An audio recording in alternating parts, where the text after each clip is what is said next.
What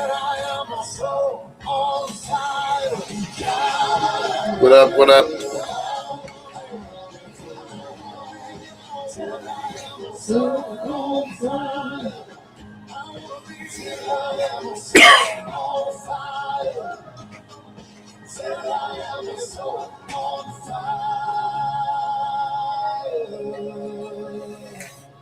What is that, Jay? Oh, Current FM. Hope you've been enjoying all of this wonderful, great music that we have been rocking you out with. Hope everything's going good for you. Oh, Savior Connect, how you doing, family? Hope everything's going great. Savior Connect family is absolutely amazing. The amount of encouragement that comes across Savior Connect is phenomenal. We've got a great show for you. Matter of fact, in a couple of minutes, we're going to have a guest on. I just went live on Facebook and Savior Connect and YouTube. So I hope you guys enjoy everything. I want to talk to you a little bit about some stuff. I want to talk to you about, before we go into the show, I want to make it clear to everyone not to say, have you ever said that saying, don't be so spiritual, you're no earthly good? Well, I want you all to know that that's not a true statement. That's actually wrong, and probably shouldn't even be said when you say don't be so spiritual, you're no earthly good, because it's actually better to be eternal and spiritual, because what's going to last is the spirit. What's not going to last is earthly principles, and I'm talking about trends and the things that people say are important, but it's really not important. Notice every 10, 15 years, there's a new way to do something, and something that was evil is now good, and something that was good is now evil, and society is unstable and inconsistent. And so when you say things like, don't be so spiritual that you're no earthly good, you're really saying give room for compromise and give room for opportunity to be self-destructive, give an opportunity for corruption in some way, shape, or form. And you may not know you're saying this, but let me tell you why you're saying it. Because the truth of the matter is that at the end of the day, okay, the only thing that matters, the only thing that counts is what we did for God. At the end of the day, that's the only thing that we do that actually does matter to God. That's the only thing the only thing that can sustain us. Now, here's what happens. Okay, and it's actually very simple. It's not difficult at all. What happens is once we do something stupid, it's not that God's like coming down on us or judging us. That's not how this works. The way this works is that if you're going to be lukewarm, this is why being lukewarm is so dangerous, is that God's going to allow you to benefit from the good that you've done, from the works that you've done, from the things that you've preached, or whatever it is that you've done that was righteous before God, and then He's going to cast you out. That's the difference. That's why it's so dangerous to be lukewarm.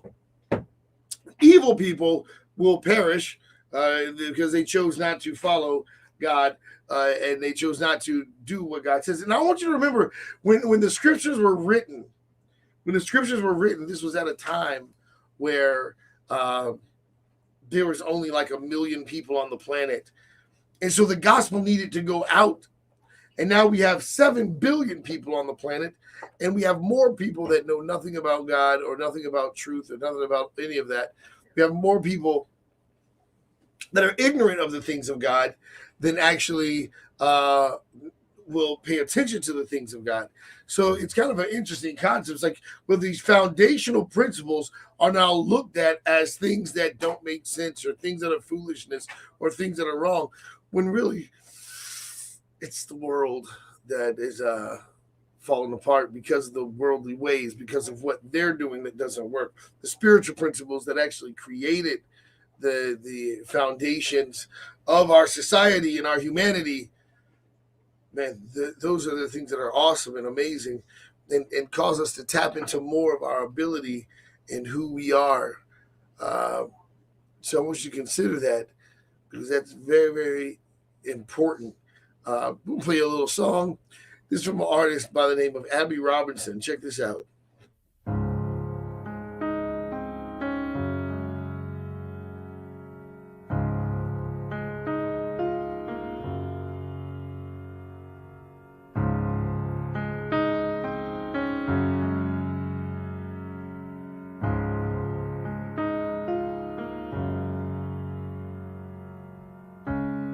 You gave me a place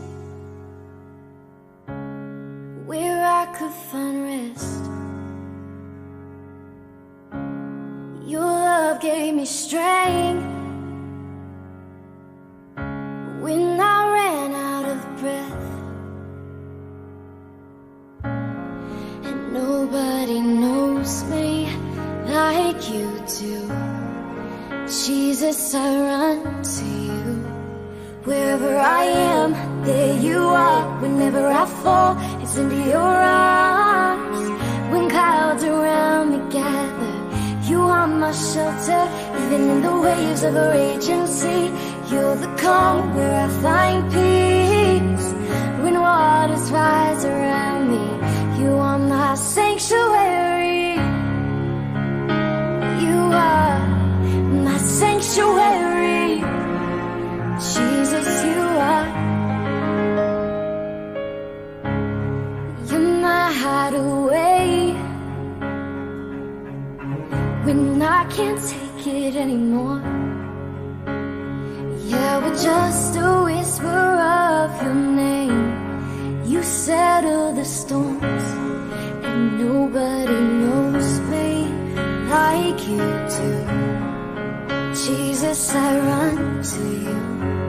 Wherever I am, there you are. Whenever I fall, it's in your arms. When clouds around me gather, you are my shelter. Even in the waves of a raging sea, you're the calm where I find peace. When waters rise around me, you are my sanctuary. You are my sanctuary. Jesus, you are. You're my hiding place. I'm always safe. I'm safe in your arms. And you never change. You stay the same. It's just who you are. Wherever I am, there you are. Whenever I fall, it's into your arms. Wherever I am, there you are. Whenever I fall, it's into your arms. When clouds around me gather, you are my shelter. Even in the waves of a raging sea, you're the calm where I find peace. When waters rise around me, you are my sanctuary. You are my sanctuary. Jesus, you are. You're my hiding place. And I'm always safe, my sanctuary.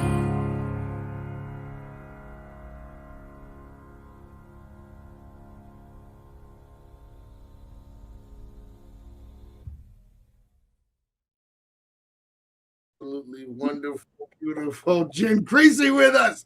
So exciting. Let me see here. There you go. There we go. How you doing, Jenn? Hey, good morning. Good morning. Doing good. Doing good. How's everything? How's your week been? How's everything been going? Pretty good. Yeah, pretty good. I had a lot of days I had to recover after last Wednesday, Duke. You wore me out. Yeah. Well, talking to Duke for 4 hours is definitely an accomplishment. Either you fall asleep or just want to go insane. All that voice of mine in your head. Yeah. And I almost missed our date this morning because I took some medicine last night, and well, it wasn't even last night. It was like at 2 o'clock in the morning. I was like, should I take this or not take this? I'm not going to end up waking up.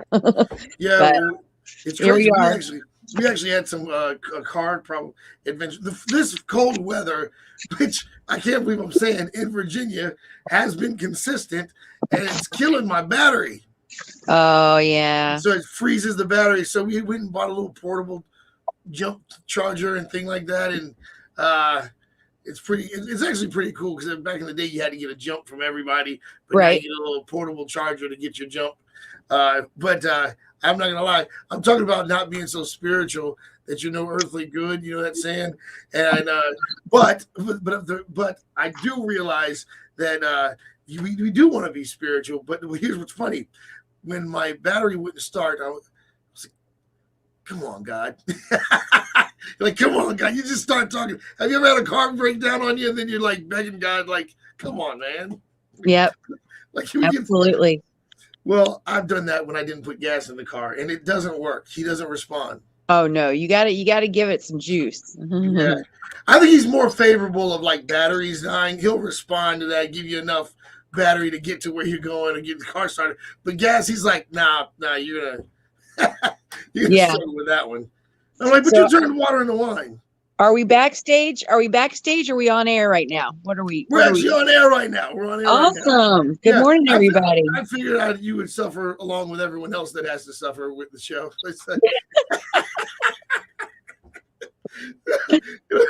Put her through with what everyone else has to deal with. Yeah, right. This is what people are saying. They're saying this is what you left us with, Jen. This is what you left the show with. Me.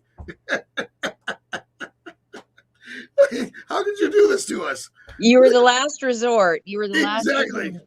I'm telling you, it's true. But everything's been going good. Any updates on the music? Any more? You found any new favorite songs? I have a female artist that I'm really liking, and her name is Hope Darst, Darst, and she sings with Belonging Co. So if you look up Belonging Co., and she does that Peace Be Still song. I think you might, if we're playing it, it's probably Lauren Daigle's version, but peace be still, say the word. Yeah. That song. But anyway, she's got some other ones, and I've been really digging her stuff here lately, listening to it a lot. And I'm going to be participating in a worship night with the church that I've been going to called Essential Church in Virginia Beach. So I'm going to be consuming myself with the 10 songs that we're going to sing for worship night. So all right. Oh, I miss those nights, man. Our guest today at 9:00 is one of the pastors from the church, Mike Harvey. So we'll be talking with him a little bit later on this morning. So yeah. So you've been singing pretty much your whole life, right? Yeah. Choir and all that stuff. It's amazing how in choir. I remember it's amazing how you'll be in the middle of the winter preparing for an event in the spring or the summer, and it flies by. You know what I mean? Like it really flies by. How when you're trying to get the notes right, I miss all of that. I remember, just the bonding that and stuff. I wish we would bring like choir stuff back to church. How do you feel about that transition from choir to like more like a praise and worship team? Well, I mean, it still requires equal preparation, weekly preparation, and rehearsing in your own space and then rehearsing with the group and all of that. But there's just fewer people that are participating, and there are some churches in the area that do have like worship choirs and things like that. That sing with the worship band, or maybe still sing with the organist or the piano.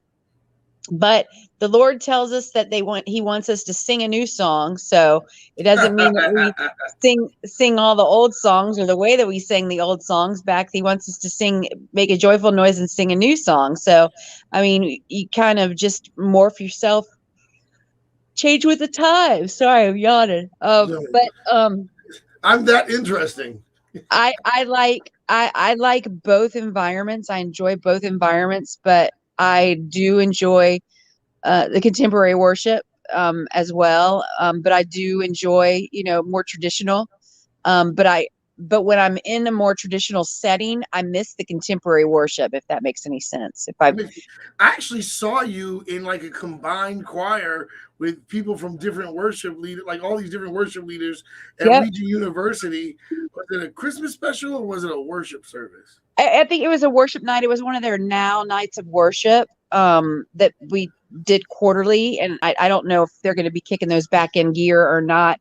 The last one they did, I think, was during COVID outside, but it was combined a bunch of different worship leaders from all over Hampton Roads kind of led each song. And then the choir was a lot of the students from Regent that are a part of the worship experiences that they do there. And it's a lot of fun. I've done that also with a lot of other worship leaders, 757 worship. Worship pastors from all over Hampton Roads. We've done some different things before. We did something at Sunrise. We had 2 different bands one year at Sunrise. We've done some fundraisers together, worship nights and stuff like that. And, then sometimes at my own church, when I was worship pastor, I invited guests in to come and be a part of a worship night that we did ourselves. Wow. Like our band would do some songs, and then our guest would do some songs, and then we'd collaborate together. Those are always really fun, and it also gives your congregation a little taste of somebody else's style of worship. Doing that. We had the opportunity of talking to some of these artists that you've already been familiar with, but interviewing these artists, and it just when you interview John Cooper from Skillet, and then the new song, and then We Are They, and you interview these guys, and you're like, no, these are different personalities, different sounds, but God is reaching them all with that same beautiful message. And it's so cool that Winter Jam brings all of that when they're touring, all of those differences, right? We got KB and brings all that difference. But it's really beautiful when you look around and you see the church doing the same thing, like, embracing people's differences. Not about the compromise, but musically, just showing that God has this wonderful ability to reach us all in different ways. We're going to play some music. This is Better King by Brandon Murphy. And did I say her name? Did I say the name right? Brandon Murphy? Is it Brandon? Because I want to say Brandon all the time. It's Brandon. Brennan. Yeah, my brother used to get his name's Brian, and people would just destroy his name, and now I'm doing it.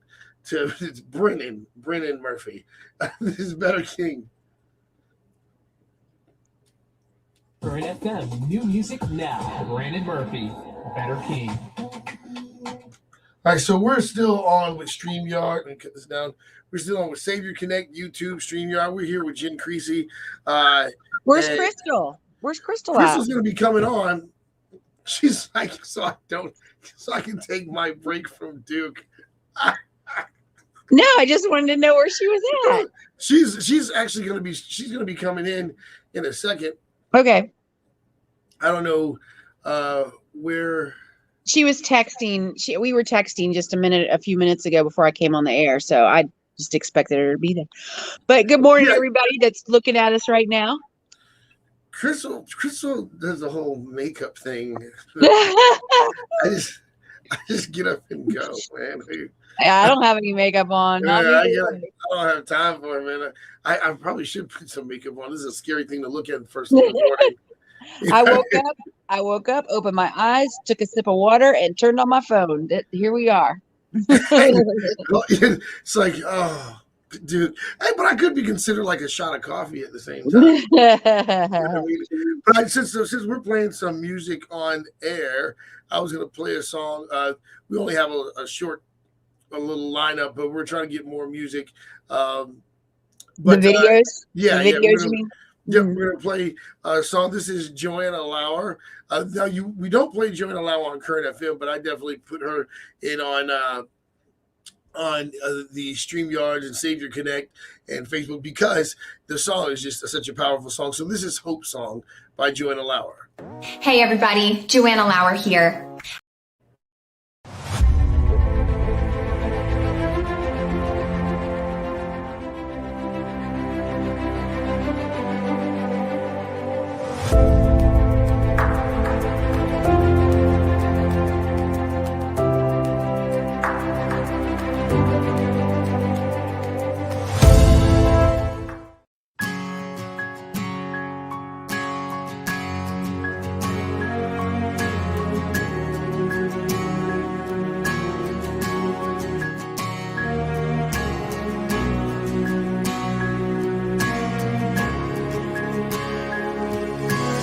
Underneath the brokenness, underneath the pain, underneath all the tragedy, we may never be the same.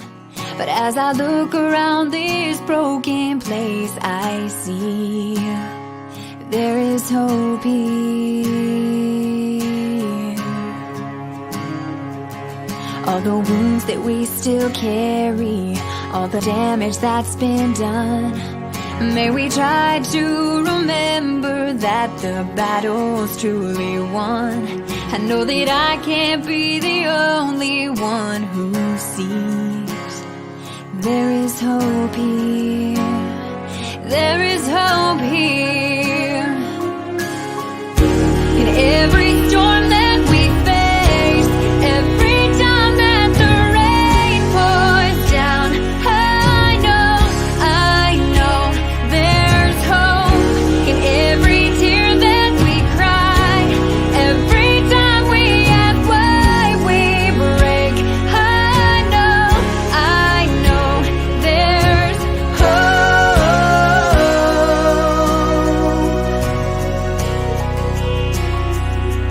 Though the world is still spinning and the days have turned to years, for some it's still a battle and some scars have yet to heal. But may we lift our hands and sing a hallelujah, 'cause there is hope here.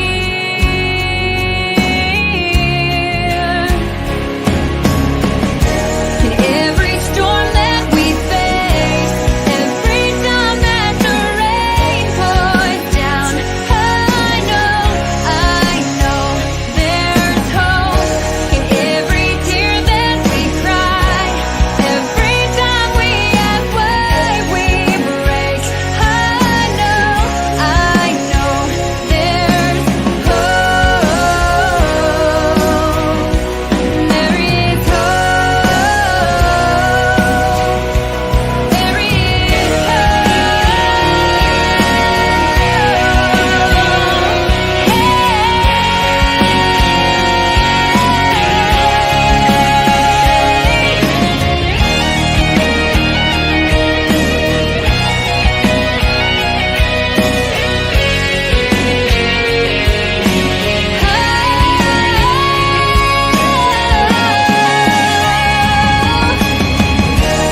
every storm that we face, every time that the rain pours down, I know there is hope. In every tear that we cry, every time we ask why we break, I know there's hope. There is hope. There is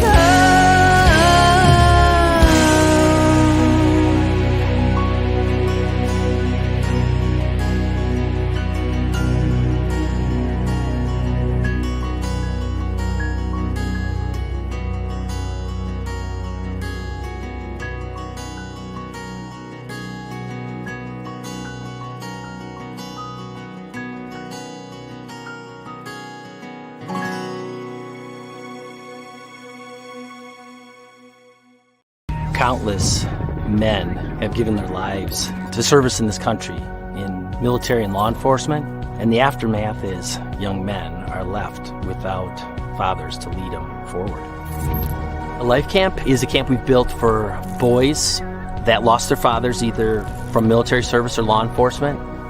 This camp was designed to offer young men the opportunity to get out in the wilderness with a team of mentors who can guide them on their journey of what it means to become a godly man. What these guys are going to experience in this week in the great outdoors is an opportunity to learn about what it means to be a young man in characteristics that are important in life.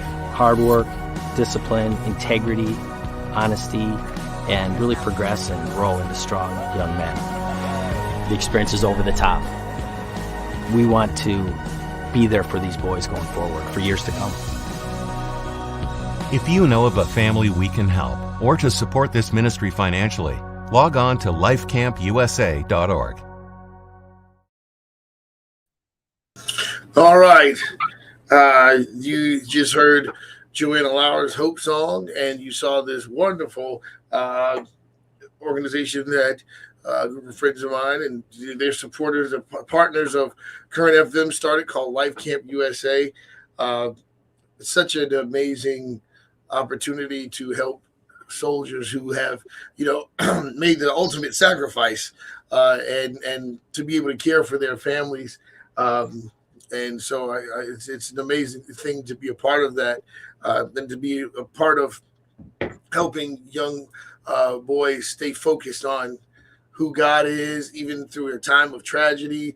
That's an awesome ministry, the Life Camp group, because sometimes we think about it as, once the flag is given, then it's over, it's done. But these kids get a second shot at really having a mentor. And I think that's just, I love that Current FM is partnered with them. That's great. That's really good. Very cool. We have a link on our website. People can on our partner page. Very good. Yeah. So what are you're with Winter Jam? What are your expectations for Winter Jam? Because especially with the whole getting back into the groove of concerts and things like that. Well, that it's going to be good. I've already heard some great things. It's a great lineup and it's good. And I think there's a couple of artists that are even playing during the show that aren't even on the poster. So there'll be a couple of new artists that'll be jumping in, and they actually might even be filling in for somebody because they might miss a date or something like that. But I don't think so. I think they just added a couple of new people to introduce to everybody, which is what it's all about. Is bringing some of our favorites that we love and then mixing it in with, newer acts that not everybody may know all about. So yeah, it's a fun time. It's a great night. I highly recommend people getting in line, fairly early on Friday before the doors open at 6, and get yourself a really good seat and have a fun time. Yeah, it's gonna be great. Yeah, get some of that expensive arena food. Yeah, or get something to eat beforehand, or eat. She said no. In line. She said, "Don't fall for that trick." Yeah.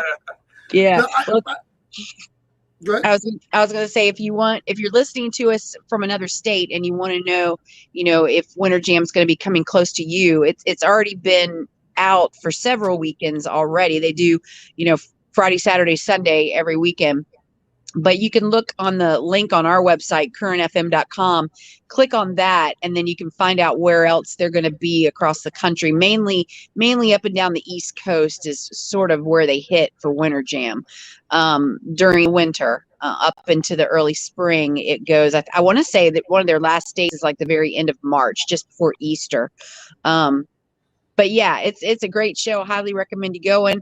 We've gotten to see it over 20 years, literally. Almost every year it's come here to Hampton Roads, which is exciting that we're on their lineup of tour stops every single year. So yeah, very cool. Yeah, that's a good feeling. It's a good feeling. One of the things that I love about is they do the whole Holt thing, or I think it was used to be Compassion International. Now it's Holt, I think, that they're doing. And then I love when they legit offer an opportunity for people to give their life to the Lord. And it shows you that it's really true, that it's not just a concert, but it's a time to really come together as brothers and sisters in Christ. And again, the diversity is so amazing too. You got people of all ages, people of all races. It's an amazing event. But there's a little difference this year. It's not going to be at Norfolk Scope. No, it's not, and that's okay. They've changed venues before. It's just availability reasons, where you know whatever's available at the time that they're coming through is where they grab it. So it is going to be at the, what's it called now, the Chartway Arena, just outside of Old Dominion University, where the basketball arena is for ODU. But it is a great venue nonetheless. I do have to say that the seats are very compact. You don't get a ton of leg room. They really squeeze the chairs in at that place for sure. For somebody that's tall like you and me, you're like kind of squeezed in. But they're trying to be economic. Yeah, most of those places are like that anyway. But yeah, it'll be a good view, because it'll almost be, they probably won't do the behind them unless it's necessary, but it's almost like it's in the round because of the way that's set up, or at least it's a big old U shape that they do it. So. Gotcha. Because I saw the setup for Lauren Daigle's concert, and that was at Scope though. Mm-hmm. But I love the jumbotrons and all that stuff. They really technology has really allowed you to just feel like it's right in your face. Matter of fact, they have little iPads set up in the aisle so you can literally see.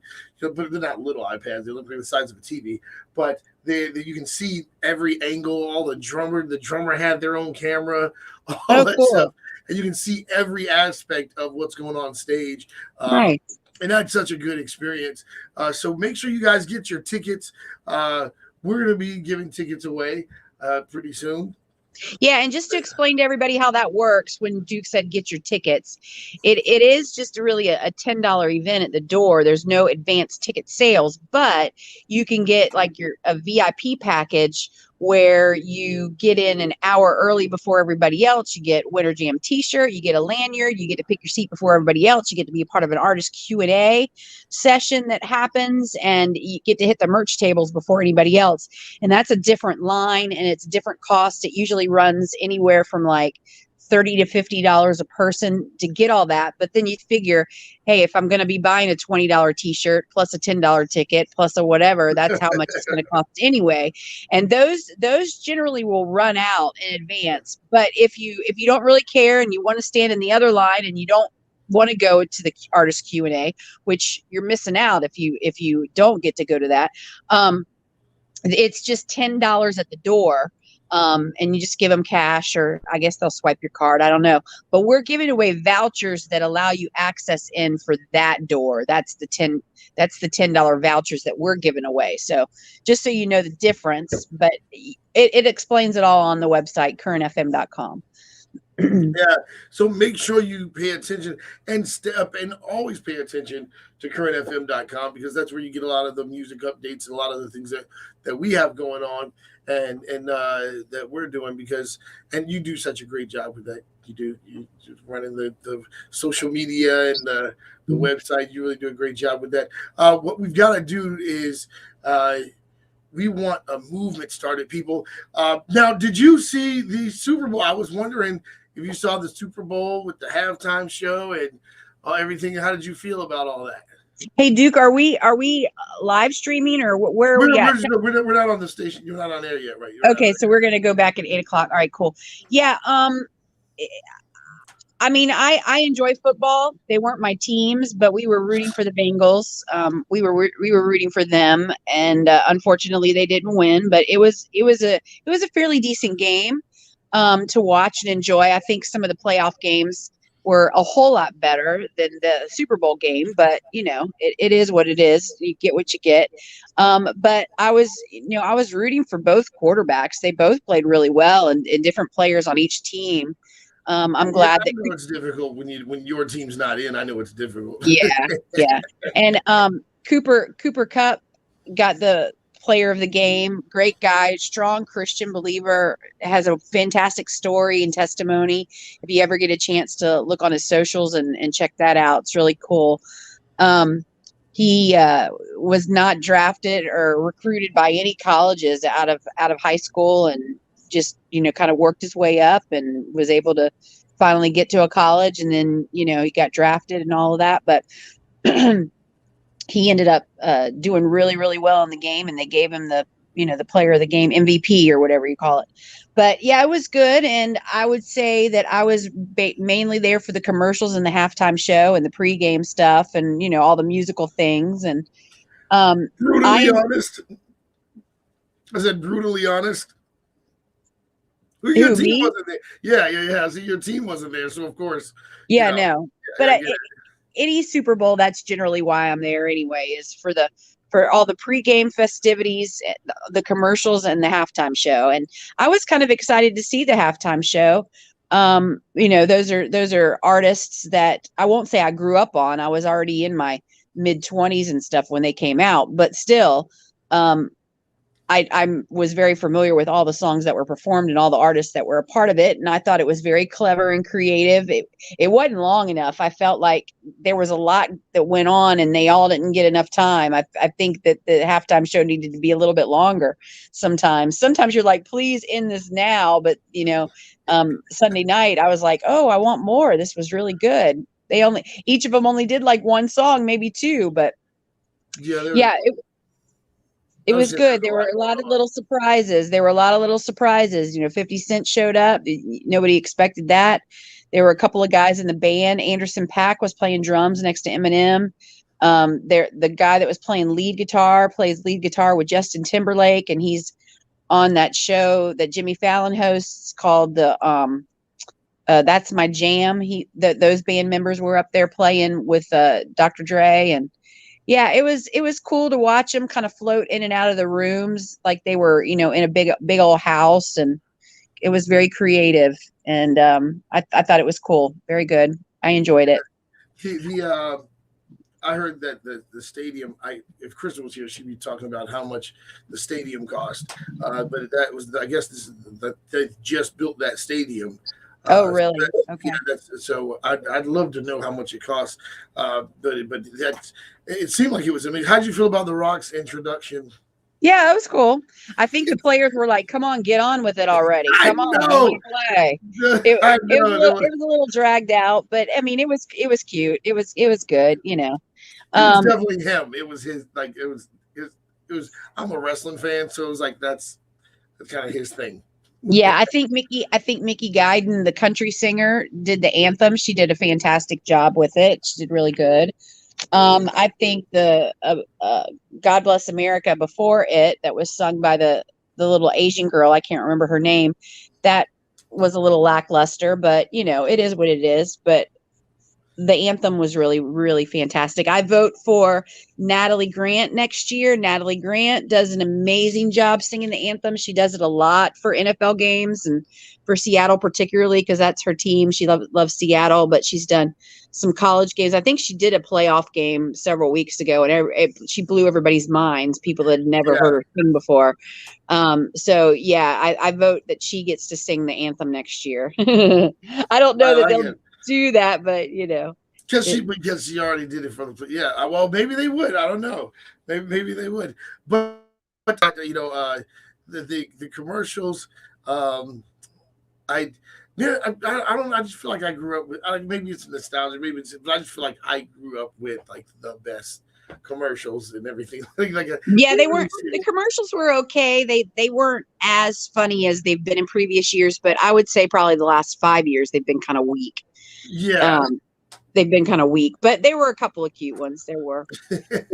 All right. Well, Duke's going to play the legal ID, and then we're going to jump back on the radio so the radio people can hear us too. So we're going to jump on there, and I'm going to share with you some on this day, and all that's coming up right here at Current FM. And we're about to right now. We got like 1 to 2 minutes before we can go on. But what we're going to do, though, is I'm going to hit you guys up with this and let you guys check out Colton Dixon, The Devil is a Liar.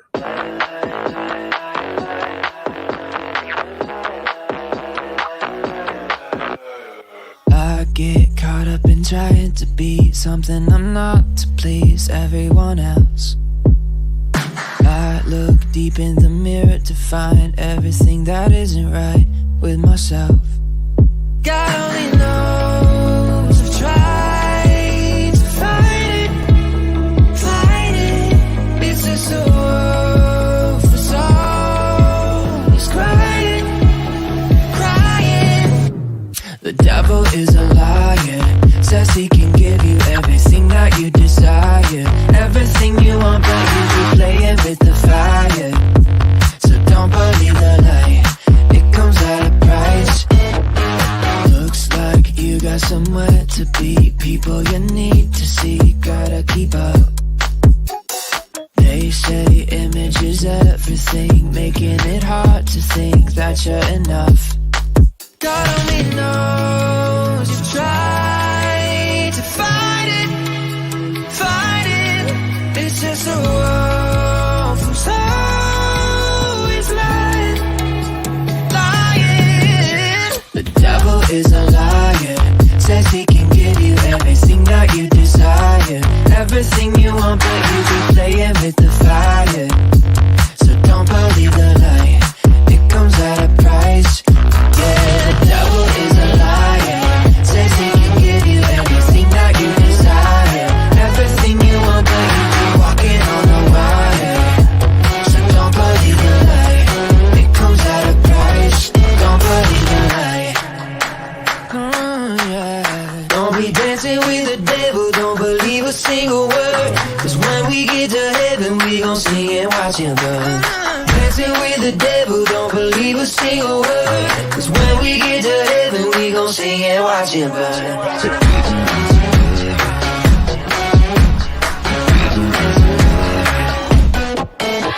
The devil is a liar, says he can give you everything that you desire, everything you want, but you be playing with the fire.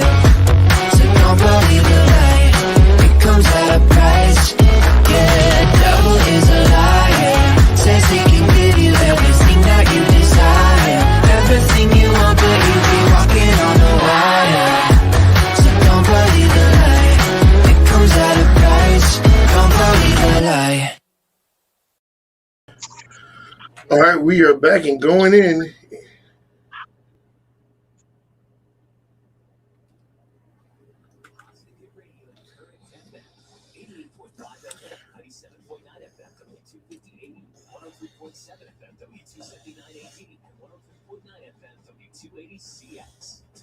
WJLC, Virginia Beach, Norfolk, Chesapeake, Portsmouth, Suffolk, and all of Hampton Roads. Current FM, we are back with Jenn Creasy here, and she's going to be sharing with us some of the on this day. Go for it, Jenn. Well, today, just in case you were wondering, today is National Almond Day. So you can eat all the almonds you want today, drink your almond milk, get yourself healthy. All that is today. It's also, have you ever heard of STEM before? STEM, Science, Technology, Engineering, and Math. That's what it stands for. I'm not the kind of guy that knows what STEM is. Well, today is Innovation Day, and it's recognizing innovation like ingenuity and creativity in science and technology and engineering and math, which is called STEM. And I know that there's been a big campaign over the last several years trying to get girls more involved in STEM and science and technology, because sometimes it's kind of a thing that the boys gravitate towards, you know what I mean? So anyway, today is Innovation Day. Have you ever had a Tim Tam before? Tim, T-I-M-T-A-M. Have you ever had a Tim Tam before? No, what's that? It's kind of popular in Australia and Canada. I don't know if you can get it here in the States, but it is also National Tim Tam Day. It's sort of a chocolate, creamy covered kind of a biscuit. When we call it a biscuit, it's not like our kind of a biscuit. It's what Australians and Canadians call a biscuit, which is more like a hard, like a Twix type of a candy. Oh, okay. They call that they call cookies biscuits, where we call biscuits biscuits. They call cookies biscuits. Anyway, that's what it's Tim Tam Day. That made me so happy that I now know that. I'm Just gonna in do my whole little Pulp Fiction speech. Just in case you were lacking and just wanted to know, that is what today is, everybody. So happy National Almond Day, Tim Tam Day, and Innovation Day. Oh, that is so cool to know. I love stuff like that because one of my favorite movies of all time was Pulp Fiction, and he did the whole, you know what they call a Big Mac in Paris or Europe, whatever, and they call it La Big Mac. I love stuff like that. I've never seen that movie. Never. I don't recommend watching it.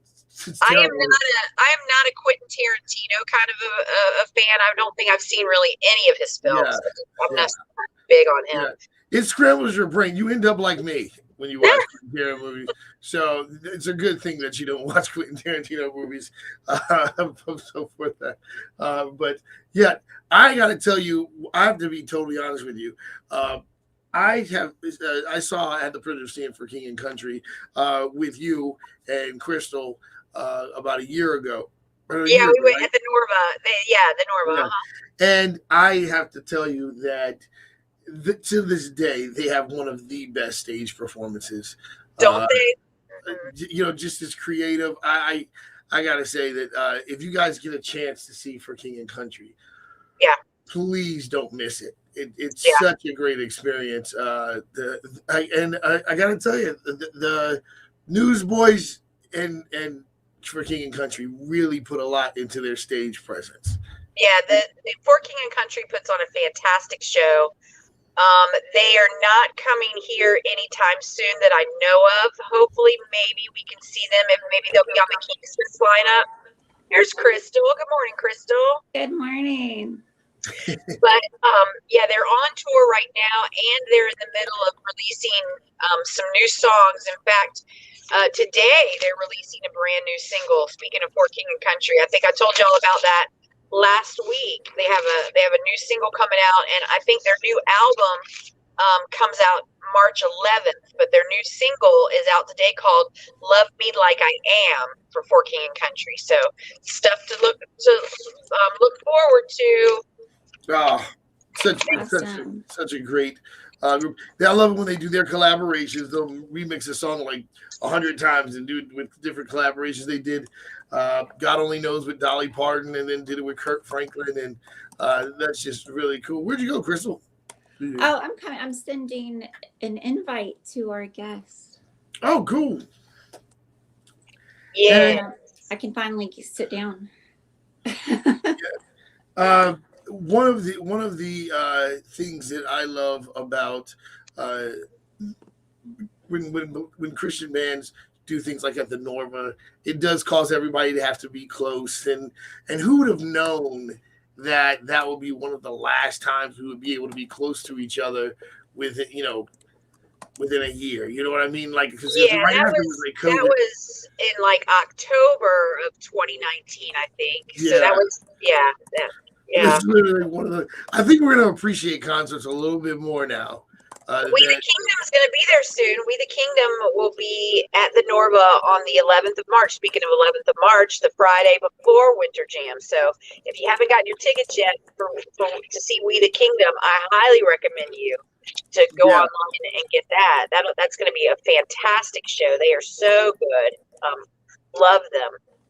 Yeah, what a wonderful sound. That man, tell you what, man, Nashville. Have you ever been to Nashville? I have, yes. I went there actually just for I was recording on an album with somebody, and we went to the studio where it was being recorded. Jason Crabb came through and said hello to us because he knew the people at the studio. But that was the only time that I was actually in Nashville was for that. I didn't get to tour around and go around to different places where people play or anything like that. Oh my goodness. I've got the television on, Duke. I'm just going to tell you, have you seen the movie A Quiet Place? Yes. Is that where you can't talk because the monster? Yeah. And then the second one came out during COVID. It was supposed to come to theaters. Well, they've just announced Quiet Place Part 3 is in the works. Oh wow. It was Doing funny. the third one. After the first one, I watched the first one and I caught myself literally afraid to look out the blinds. Oh no. I watched it and I was like, I went to look out the blinds and I did it so like slowly and I was like, what is wrong with me? Right. I can remember with the first one, we were at like a cinema cafe type of a place, and we were eating food, and the movie was just so quiet that the theater was just so quiet. You could hear people crunching their chips and drinking their tea because everything was quiet. There was like no talking in the movie at all at that point. I was like, this feels weird. It almost felt weird like when I saw Passion of the Christ and I had a bowl of popcorn. Don't eat popcorn and drink a drink when you're watching the movie Passion of the Christ. I'm just going to forewarn you that. Because the movie theater was real tight. The atmosphere was real tight. And so it's like, oh, so you're going to be the one that crunches? You're going to be the one? Right. I've never been able to see Passion of the Christ all the way through. I've watched like the beginning, then the middle, then the end. I can't handle it all the way through. Like, it's hard. It's a hard film to watch for sure. Yeah, definitely the baby. Definitely recommended if nobody's seen it. Well, I was telling you, Four King and Countries are releasing music on Friday, but also I wanted to let you know, every year Passion does, their big Passion event at the very beginning of the year, where young adults can come and be a part of this great conference over New Year's. Well, every year they release an album, like a live album from the experience. And this Friday, Passion Burn Bright is releasing. So it's all the music that was done live at Passion, the 1st, 2nd, and 3rd of January of this year is going to be available. Also, Kevin Max, formerly of DC Talk, but now does solo work. He has a new single coming out. It's called As the World Falls Down. That's releasing on Friday as well. So, and then Manifest, Unspoken, Blanca, all have new singles that are coming out. I mentioned that to you last week, but for anybody that didn't hear me say it, just a reminder, this Friday, you can download new tunes. I hope everybody had a chance to download Legend's new single, his 3 p.m. that we talked to him about. Yes. Amazing song. Amazing. Yeah. Songs are amazing. I just got an update. I got a message from Michael Harvey. That he's our guest. He's our guest at 9 o'clock. He's our guest at 9 o'clock. Well, he just said that on Current FM's Facebook page that the stadium for the Super Bowl was $5 billion. So he's tuning in right now and heard. I said, Crystal's not here. I said, Crystal would be looking up how much the stadium costs right now. And he helped me out and said $5 billion. I don't know. It was really cool. It was very cool. That was a brand new stadium that they had built for the home field of the Rams. Was that? Yeah, that's the home field of the Rams. Yeah, and so, wow, $5 billion. I mean, that's very rare. That's very rare that the team that's playing in the Super Bowl gets to play in their home stadium. That doesn't happen very often. I don't think it. I think very, very few times has that ever happened. Yeah, and again. People are going to say, like, dude, man, stop being so sensitive. Again, I'm saying that, like, we just, we being able to be close to each other again.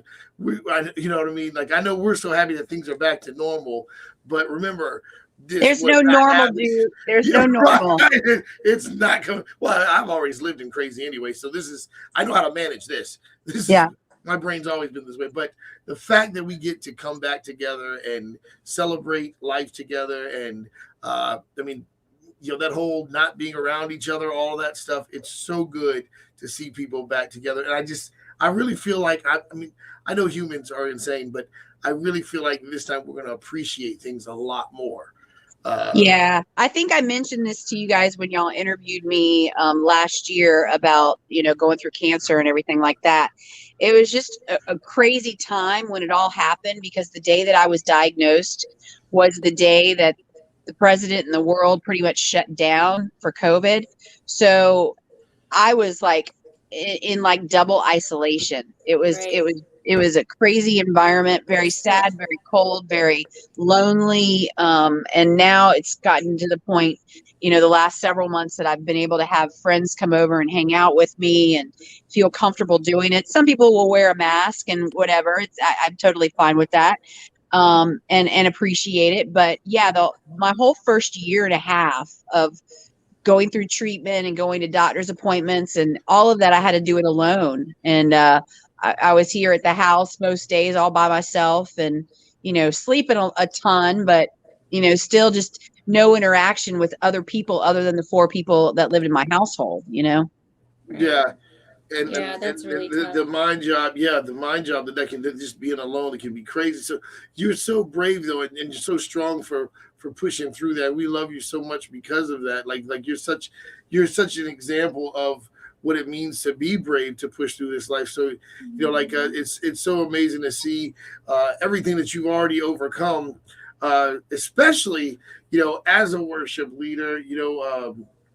That's the thing. It's like, as a worship leader, as some artist and musician, again, not to be able to even use that as therapy, because going to church and all that community, when we go through stuff like cancer, or when we go through stuff like the death of a loved one, or we go through stuff, whatever, whether it's loss of a house, a car accident, at least you can go to the house of worship and get some sense of. But these last 2 years, we were not able to do that. Like, if we remember too, there was people like in nursing homes that their families couldn't see them at all. Yeah. And they were alone. People in hospitals. I know I had to go in for a surgery twice by myself, and that was scary. Staying overnight, having no loved ones there, and I know you went through that too. Like, 3 times. Yeah. 2 times it was 2 full weeks, no guests. Yeah. Yeah. And I could have had my husband come in, but we just opted, he was working all day. He needed to go home and rest. He didn't need to come and just sit in a room with me. So we just said, don't worry about it. But when I had my surgery, he was the only one that came in and out. And that was really when it was, really serious of whether or not I could get COVID. And so we were just trying to keep it contained. Yeah. I just want to encourage everybody. Really lonely. I want to encourage everybody. And so now Winter Jam's going to mean a little something different. The band's coming in, so the Norva's going to mean something a little different. You know what I mean? Like, when we have these opportunities to be together, we really should take them, because you just never know in this crazy world. I believe Steve's trying to respond. Steve Knoll is trying to respond to you about your what you said about the stadium. He says that it's only happened once before, and that was last year in Tampa. Okay, the Buccaneers who were in their stadium. Okay, yeah. Not doesn't happen often. So that was. Is this going to be a new thing? Maybe it is. Maybe well, it is. I mean, it's just like the Olympics. Teams bid for their year, and sometimes it happens that their team. So is it? It just might be one of those things that, hey, if you get it, then you're going to win the Super Bowl. Yeah. Hey, Jenn, when we talked last time, when we did the interview last time, we talked about you being a very competitive person, and you and your kids, like, you guys have to watch out with certain board games where we don't play. We don't. Yeah, you said you can. Yeah, that's right. I laugh. I'll be driving and just burst out laughing because I think about how serious you got when I talked about board games in your house, and you had that face. You had that face. And you're like, you're like, we don't do it. The 4 of us. I mean, I'll play. It's funny because my younger son Peyton, his girlfriend, their family, they love to play games. They love games, and he'll play with them. No problem. And we went on a little mini vacation with them, and I played. But the 4 of us, both of my sons, my husband, and I, we don't play games together because it gets too heated. That's how it is. You know, my parents are my mom is like the greeter at the church. She's like one of the sweetest people you'll ever meet. My dad is very mild mannered. Like everybody loves my parents. Every single time I play a game, like they love Phase 10 and Skip-Bo. And when I go to play with my parents, my brother and his wife, I sit there and I'm like, God, please let me lose. And I'll lose on purpose because they are such sore losers. And it's like they get upset about losing. I lose on purpose. And I'm like, I'll take because I win sometimes. And whenever I win, I like wish I wouldn't have won. And I'm like, I just want to lose. Oh my gosh. My kid's pain stems all the way back to Candyland when one of them was like 4 years old.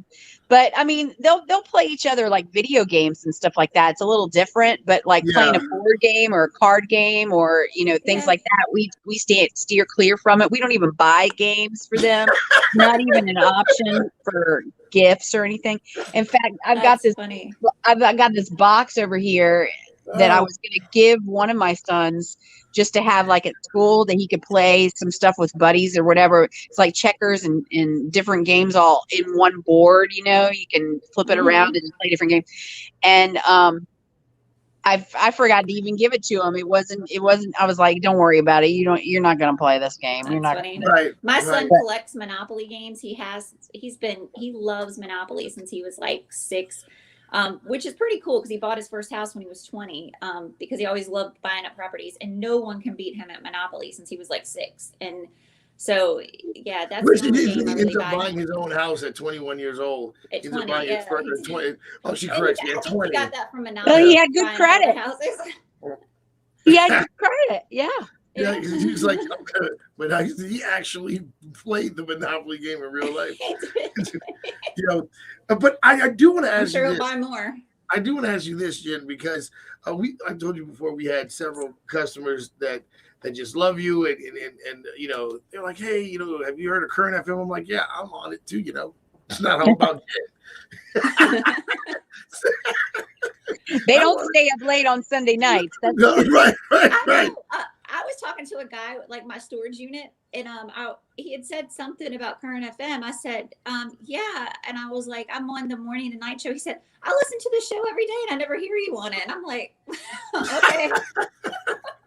Well, they said that they're like, man, when Jen first started, we sat down with her and helped put her CD collection. They were like, you need to see how many CDs she actually has. Yeah. I don't know who that person is that you would say that. They said that they would help you organize your music and everything. Yeah, and they were like, it was a couple. It was a couple. I remember that. Yeah. And they were like, when you first got started, like, you have a collection. I was wondering, do you think you know how many CDs you have? It's a lot. In fact, they were all in my office at my former church, just all over the place, and they're all boxed up in multiple crates right now. I would say it wasn't as much as what we used to have on that back wall behind you there, Duke, but it was probably a good, very, very close to it. Very, very close to it. Crystal, you can go out in the closet, out in the hallway, and look and see all this. Your CDs. And you know what I found out just recently? I didn't know this because I don't have a new car, but the new cars don't come with CD players anymore. And I was in my sister-in-law's car, and I was like, where's the CD player? She was like, new cars don't come with CD players, because she has a brand new Durango, I think. And I was like, why? And she was like, because you just go through your phone and stuff. You don't need the CD player anymore. And I was like, I know. And now they're all like a waste. Now they're all like a waste. I know, it's true. Unless you load them up on your computer or something, and then you can download them or I don't know, to your phone. I still want the tape deck.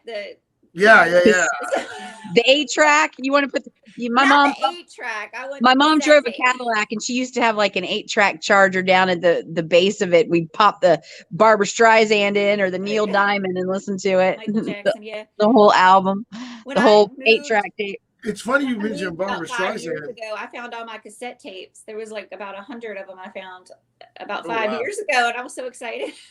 Yeah, mine are in the thousands. I would say I've got a couple thousand. Gospel artist Earl Bynum, which is a good friend of yours, His favorite artist is actually Barbara Streisand. Earl Bynum's favorite artist is Yes. Barbara Streisand. Yes, and it's so funny because we did this interview with him, and I was talking about who inspired him, and I started talking about listen. First of all, whenever you have to start off with a sentence, when you have to explain that you're not racist, you're probably about to say something racist.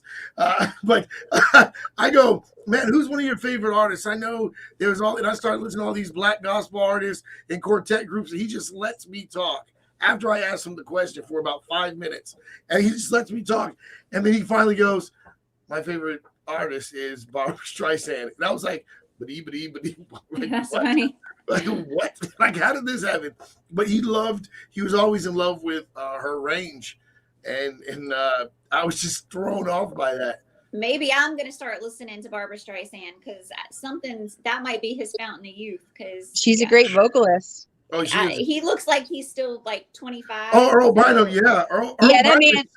Yeah, that man. He don't crack. He don't crack at all. He's celebrating his 56th birthday.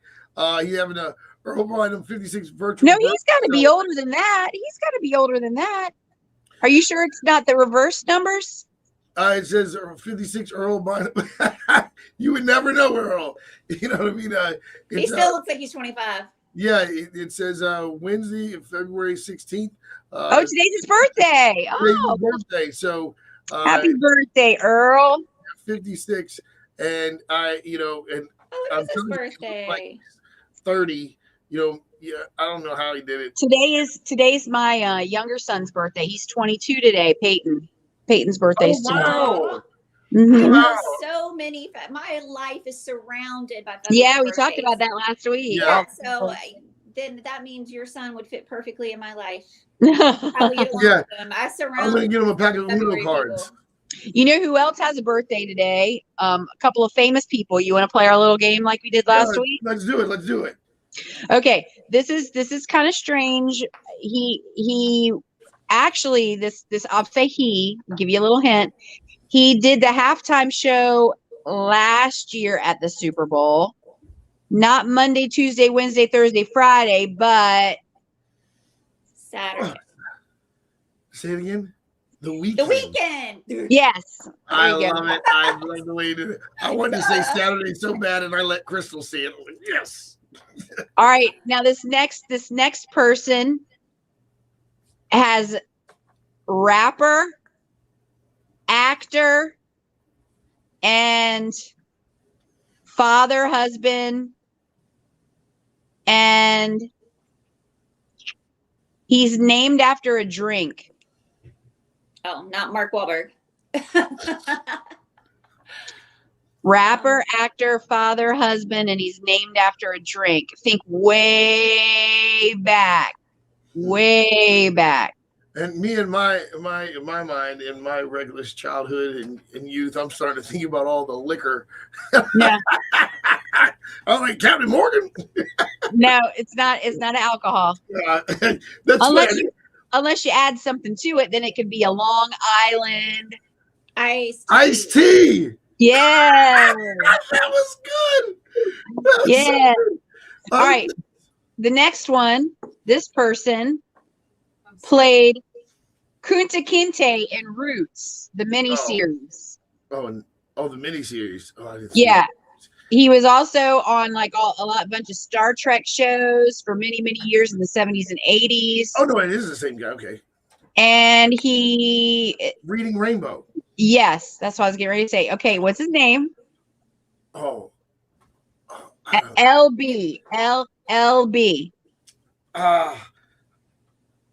I don't know.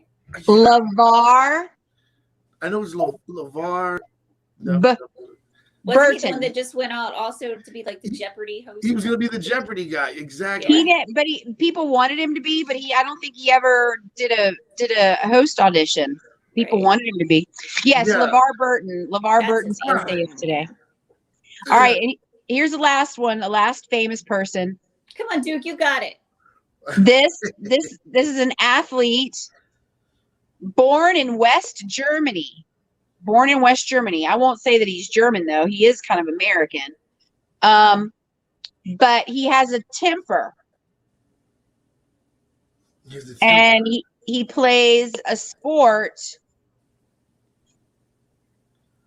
that he can play alone.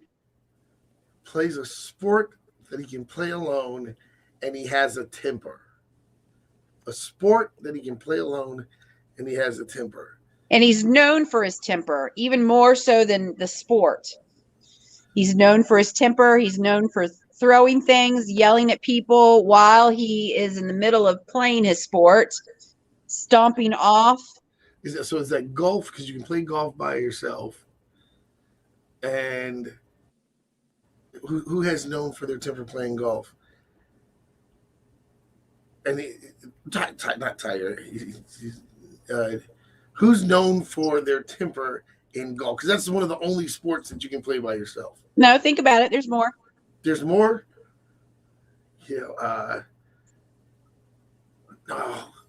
What do you got? Will Smith did a movie about it just recently. Is it tennis? Is it? Wait. Is it the guy from the 80s? The guy from the 80s, he would always fuss people out. Oh, Andre. He actually was in the Will Smith. Is he still movie. alive? Yes. Do you remember the guy that used to fuss people out on the tennis court all the time? Oh, what was his name? Is it Andre? So it's not Cassius Clay. That's John. Is he with a G? John. McEnroe? No. No. Say it again, Crystal. John McEnroe tennis? Yep. John McEnroe. That's what I'm saying. John I was McEnroe. thinking you needed somebody to hit the ball too. I played tennis all through high school, so yeah, I was thinking like John you could play This right guy by was yourself, hilarious. Yeah. Oh my gosh, he was hilarious. Yeah. You're absolutely right about being known for the matter of fact. When you said temper, that was the first face. I didn't know his name, but that was the first face to my head was his temper and those shorts. And I want to thank. Speaking of that funny story, yeah, do you know, I want to thank God real quick because some transitions are good. There are certain things that happened in the 80s that should have never happened, like men wearing the super tight shorts. Yeah. When I was in high school, I played tennis throughout high school, and I would watch his videos and other videos, but I watched so many tennis videos and played it so much that every single time I tried to sleep, I kept having nightmares that tennis balls were coming at me. And so it was like for weeks I couldn't sleep because every time I closed my eyes, I just saw tennis balls coming at me. And I just watched too many of his videos. He was hilarious the way he would lose his cool. Now, did you ever watch this show on MTV called Punk'd? Oh yeah. Ashton Kutcher and Dak Shepard. Yeah, Ashton Kutcher. He had this one. I don't know who the basketball player was, but the basketball player sitting down eating dinner, or maybe it was hockey. I don't know. But it was a white guy eating the dinner, and he had a cute little white kid come up and ask for an autograph. The guy signs it, and he goes back. He comes back with like two more things. He signs it. He comes back with his parents with like two bags. And then like they just went and bought stuff for him to sign. And he was signing like people on opposite teams. Like he were like posters of LeBron James. And he's like, why am I signing a poster of LeBron James? And oh my goodness. The guy was signing things for about an hour. Okay.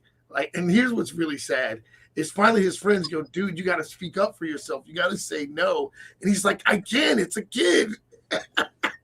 He's like, I can't say no. He finally says no. And the kid runs off and screams and cries. And then the manager comes out and it's like, hey, man, how are you going to hurt this kid's feeling? And I just love how this guy kept it cool the whole time. He's like, hey, I'm trying. I signed all this stuff. And right when the manager's like, I'm going to have to ask you to leave. He was like, okay, sir. And he did not break.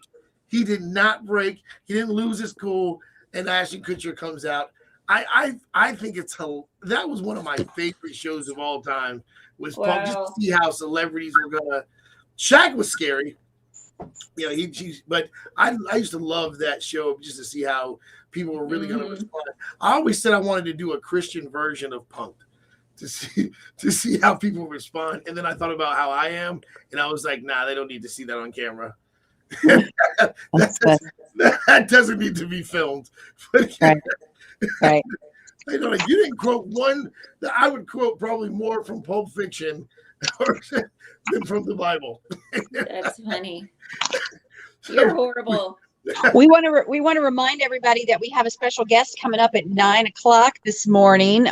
Pastor Mike Harvey is going to be talking with us, sharing his testimony and some things that he's struggled with and gone through and overcome this past summer with COVID. And he leads the Celebrate Recovery ministry at his church. So we're going to be talking all about that coming up at 9:00. But we're going to jump back into the music here on the radio and streaming, and then we'll be on the back end on Facebook. People can watch us there in just a few minutes. Yep. So this is I Am For You by Toby May.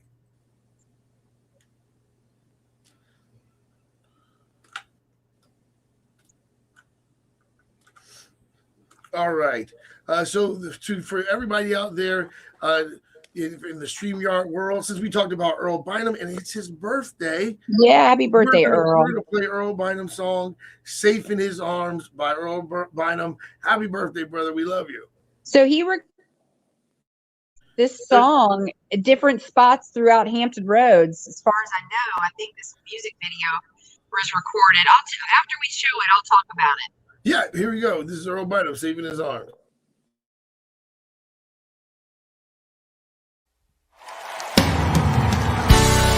Listen, there has been times in my life when I have not trusted God as much as I should. But through everything I've been through, I have found out that He has proven Himself to be God in my life. So I know without doubt that I'm safe in His arms. I'm not worried about what tomorrow brings. I'm safe in His arms. I'm safe in His arms. I'm not afraid of what Satan may throw my way. I'm safe in His arms. I'm safe in His arms. Come on and say, I'm safe in His arms.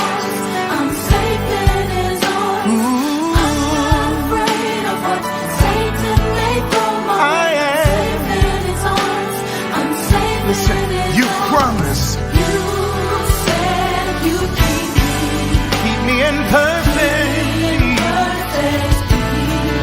If I keep my mind stayed on you. oh, I'm hidden safe in His arms. I am Safe from all harm. my soul is resting, My soul is resting in the arms of my King. and I am In His arms.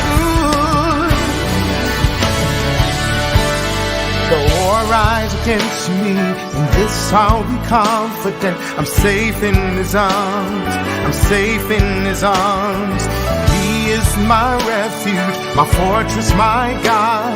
I'm safe in His arms. I'm safe in His arms. All rise against me, in this I'll be confident. I'm safe in His arms. Safe in His arms. I'm safe in His arms. He is my refuge. Yes, He is.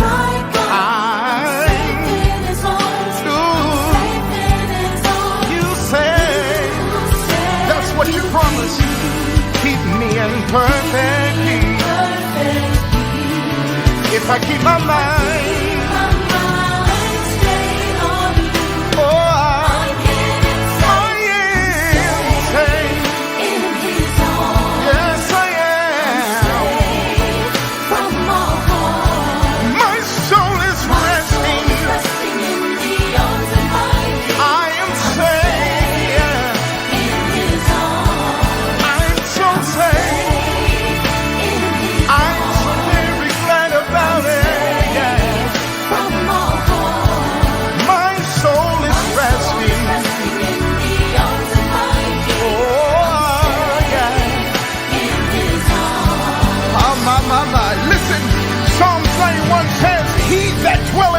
the secret place of the Most High shall abide under the shadows of the Almighty.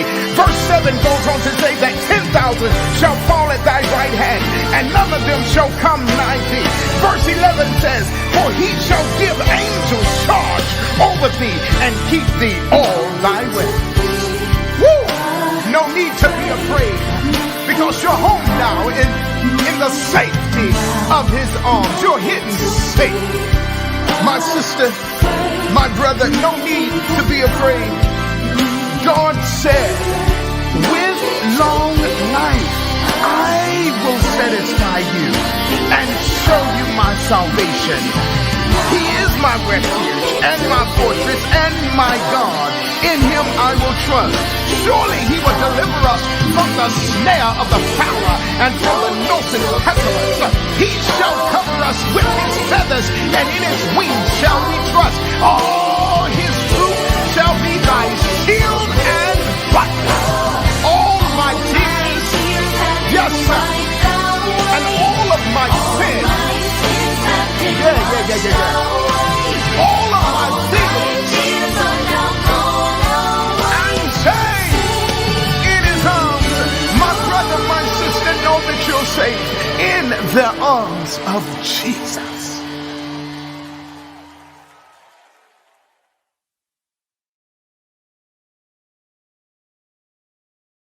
Such a great song,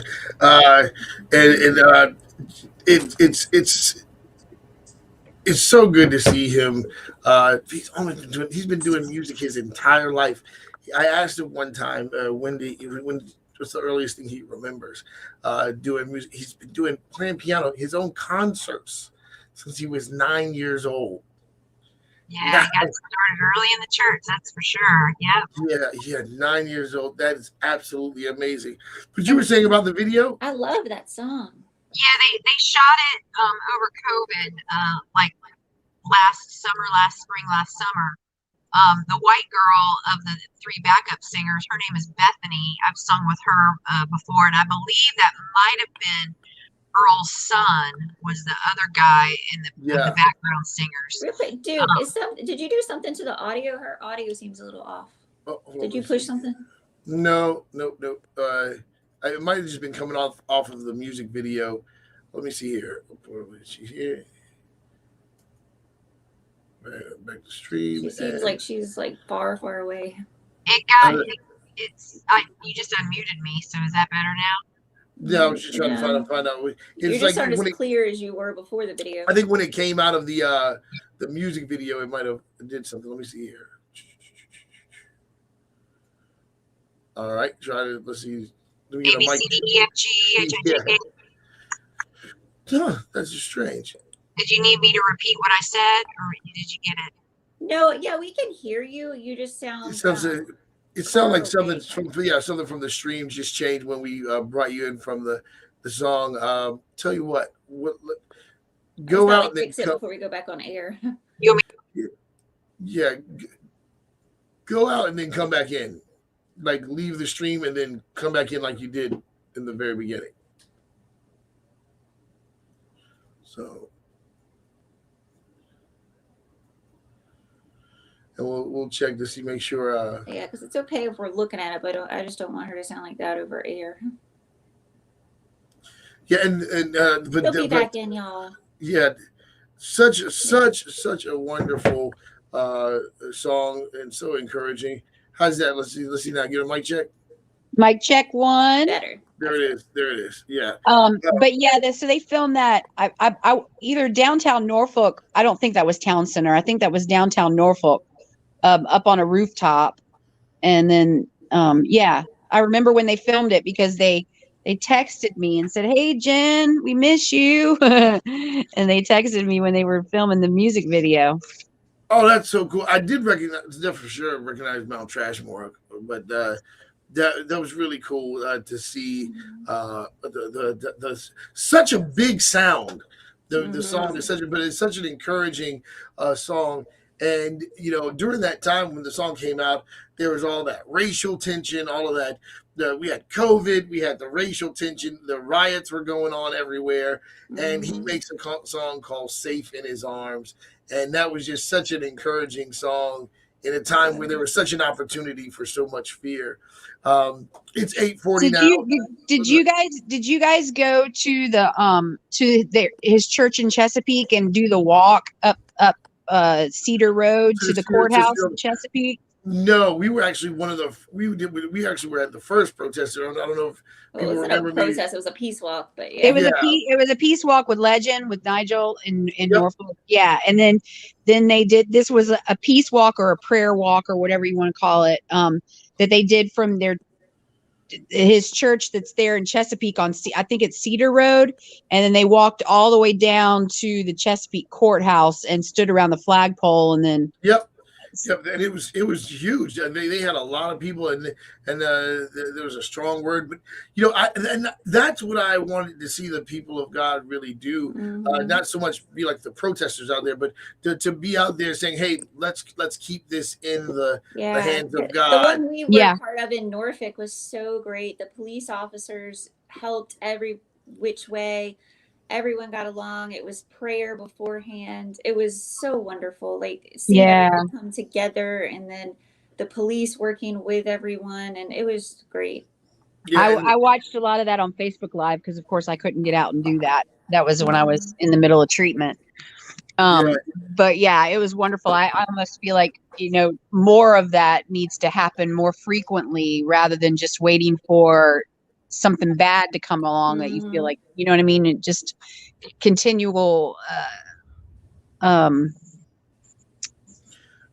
word's not the right word when I would say collaborations, but you mean united fronts of, bonding and having the same passion and love for Christ, no matter what your race is or what your religious background is. I think it's about being proactive instead of always being reactive. Perfect. You hit the nail on the head, Crystal. That's exactly when I think about the Chesapeake Jubilee site, and then in the of course you got the Norva, the Scope, and all these huge places where we as the body of Christ can come together. When we started talking, one of the first things that we started talking about that we wanted to do was like a family reunion. We wanted to do a Christian family reunion where we can just come together and be believers.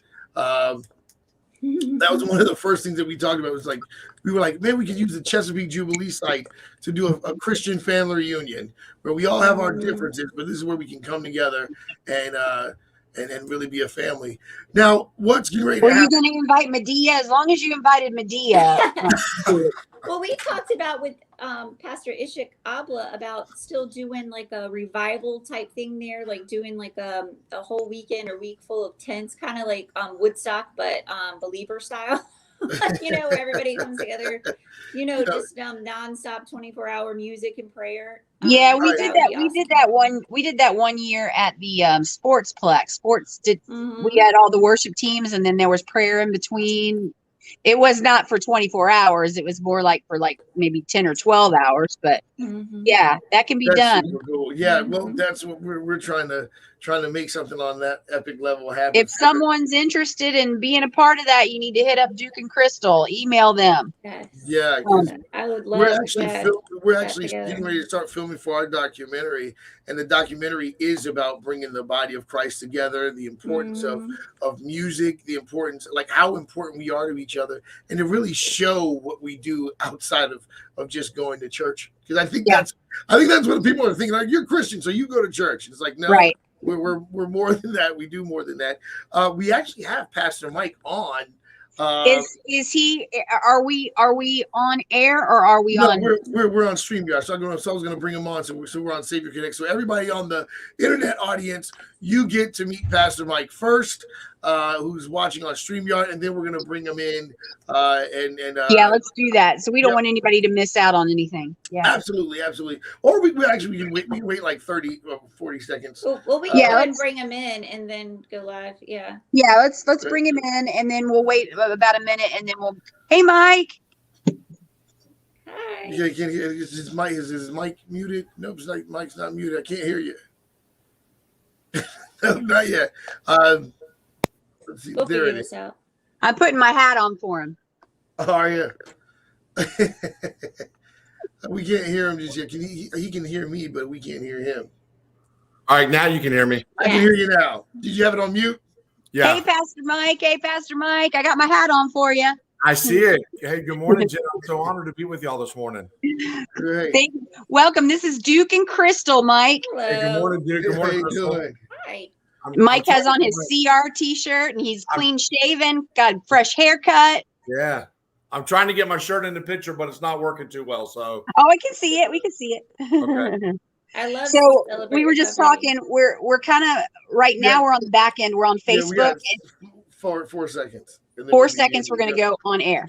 Okay. All right. All right. We're back. We have a special guest with us. First of all, we got Jenn Creasy. You want to take it over from here, Jen?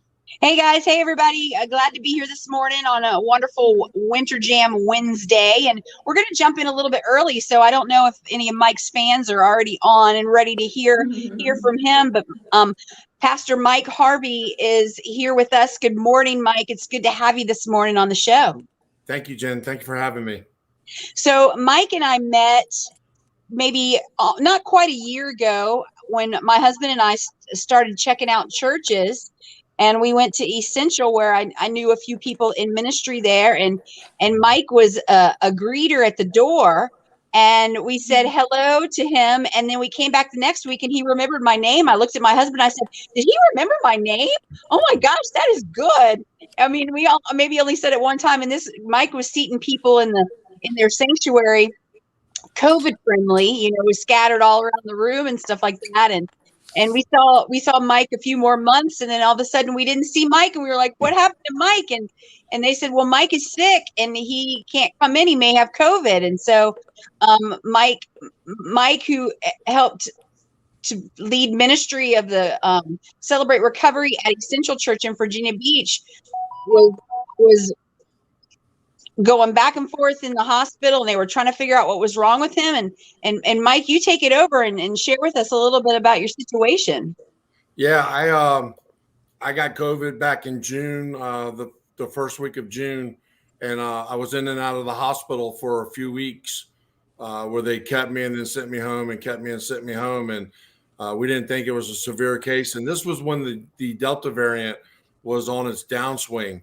And, I tried to stay as safe as I could, and sometimes things are just not preventable, when it comes to that. And when I went back to the hospital on the 25th, my oxygen level got so severe that from what doctors tell me now, it should have probably killed me on the ride to the hospital because my wife drove me and I didn't have oxygen to keep me alive. But I made it to the hospital.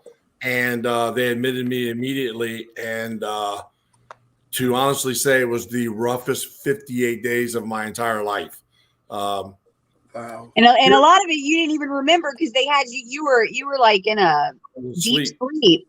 Yeah, I was asleep. So here's the great thing. I was listening to y'all earlier, and y'all were talking about some of the things that y'all had to do last year and not have people go with you to the hospital. Mm-hmm. We were down. This was when the pandemic we thought was on the downswing. This was before Omicron even started.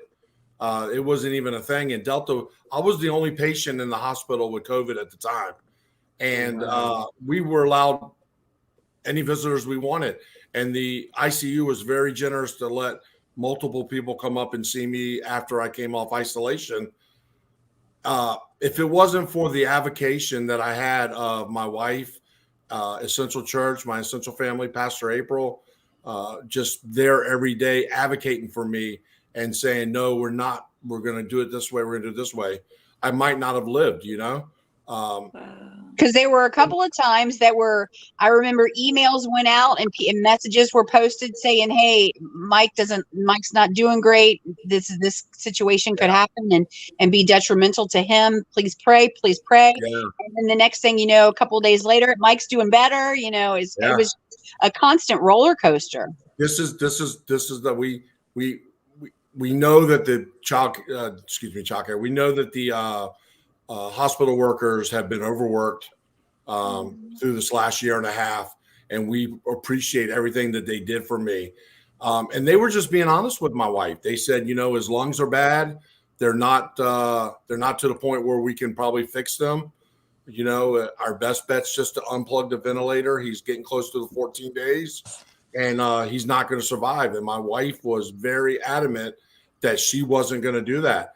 And it was literally, Jen, you could look at the monitors because we thought the doctors were lying to us. Yeah. You could look at the monitors 2 hours later and my stats would just change.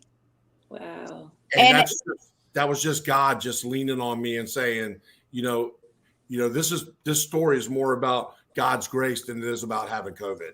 And your wife, Kay, I think she shared also, she'd sit there and hold your hand and massage your arm. And so your left hand is a whole lot stronger than your right because that was the side that she was sitting on. And nobody came in, did like physical therapy with you or whatever while you were laying there. It was really hard. So you had to go through all of that, learning how to re-walk again and build your strength back up. When I went to rehab after I was in the hospital 58 days, so I was the second longest patient at Centera Lee with COVID pneumonia, and only one other gentleman actually left the hospital alive. Everybody else that had COVID pneumonia. See, back then they had so many people sick, they didn't have enough ventilators, they didn't have enough high flow oxygen machines, and when the lungs were gone, they had no choice but just to move on to the next patient. And it's sad that it had to be that way. But with me, I was able to get all the machines. I was very fortunate. And so we decided that we were going to push forward. So when I went to rehab, where I spent 60 days in rehab, live-in care facility, I couldn't move my arms or my legs. All I could do was lay on the gurney when they drove me in. It's funny, the physical therapist came in and said, well, we're going to do an evaluation on you. Show me what you can do. And I blinked my eyes. Yeah. She's like, well, are you going to show me what you can do? And I said, I just did. I blinked my eyes. Wow. Wow. You've come a long way. You've come a long way. Yeah. It took a month for them to be able to stand me up and get me on the bedside commode and, all that stuff. So yeah, and you're a tall guy. What are you, like 6'5"? 6'5", like 350. So yeah, it was for them to be able to roll me over and change me and do all the things they had to do. It was not not easy. Took a lot. Share with us a little bit because you have the perspective of being a child of God and that you are and all that. But I know at one point in your life you were not that, and we're going to get to that in a little while. But I want you to share the perspective that you and your wife and the people that were around you were praying people and people of faith, and how that would have been so different for you if you did not have that in your life. Oh yeah, it would have been totally different because, well, first of all, I'll tell you, I found Jesus when I was in prison. I did a little prison stint from 2006 to 2011, and that's where I first found Jesus. And if I would have never done that, of course, I would have never married Kay. I would have never found Essential. My life would have been totally different. I don't know where I would be today, if it wasn't having God in my life. So it's hard to say exactly what I would be doing or where I'd be at. But the overabundance of prayer, the prayer vigil that they did on my front lawn. One night they called, the pastors called everybody in to pray for me at the church. And then one of the pastors stood up and said, look, we've prayed for this man and we prayed for this man. Let's do something different tonight. Just tell me how he's touched your life. And then they just went around in a circle and everybody kind of just told him how, and look, a sinner like me, why would God save a sinner like me? But I kind of know that answer now. So he's not done with you, Mike. He is not done with you. No, absolutely not. Well, we are so grateful that you are continuing to be on the mend. Can you give us kind of where you're at physically right now and what are the doctors saying about you right now? Yeah. So I ran the gauntlet on the ologist, the cardiologist, the pulmonologist, the neurologist. I've seen them all. Hematologist. The only one that I haven't seen was a dermatologist. and I probably could have seen them too because of all the blisters I had on my arms. There's a little bit of remnants of scarring in my lungs, but the doctor was very encouraging that I would not need to take any medication to clear that up with some proper diet and exercise. That should clear up on its own in due time. I still have some numbness in my feet from the nerves being separated from the muscles, and my right arm, I still can't make a fist, and I still can't do bicep curl. The biceps still doesn't. But look, that right arm has come a long way in the last couple of months. So we're very encouraged, that it takes a while for nerves to grow back. I was supposed to see the cardiologist yesterday, but that got canceled. So we have that in a couple of weeks. But it's the same narrative, and it just validates what I've been saying the whole time. Everybody says, "Why are you here?" Yeah. Why are you here? And they just didn't understand, what our faith is, and how we don't That's live right. in fear, and That's right. we believe in the almighty miracle, and we see it happen. Amen. That's so cool. So I know Wednesdays are very important to you in your life and in ministry and what you lead at Essential Church. And how many years ago did CR start up at Essential Church? So we just celebrated this past September our 3-year anniversary. Okay. So we're well on our way to our 4-year. And I just want to say those 4 months that I missed Celebrate Recovery, I was able to watch from my rooms. People would come in and put it on the iPad for me. But a lot of times I would fall asleep. But my leaders just really did an outstanding job stepping up for me when I wasn't there to continue them. Because when your leader leaves, it's easy for something like that just to fold and close down. Yeah, We're determined, for me and for them and for the church and for the broken, right? That wasn't something that was going to do. So we're really excited to where we're going from here. So for anyone that has not heard about what Celebrate Recovery is and who it's for and how it's a ministry, tell us a little bit about it and what people can expect by coming to Essential Celebrate Recovery on Wednesday night.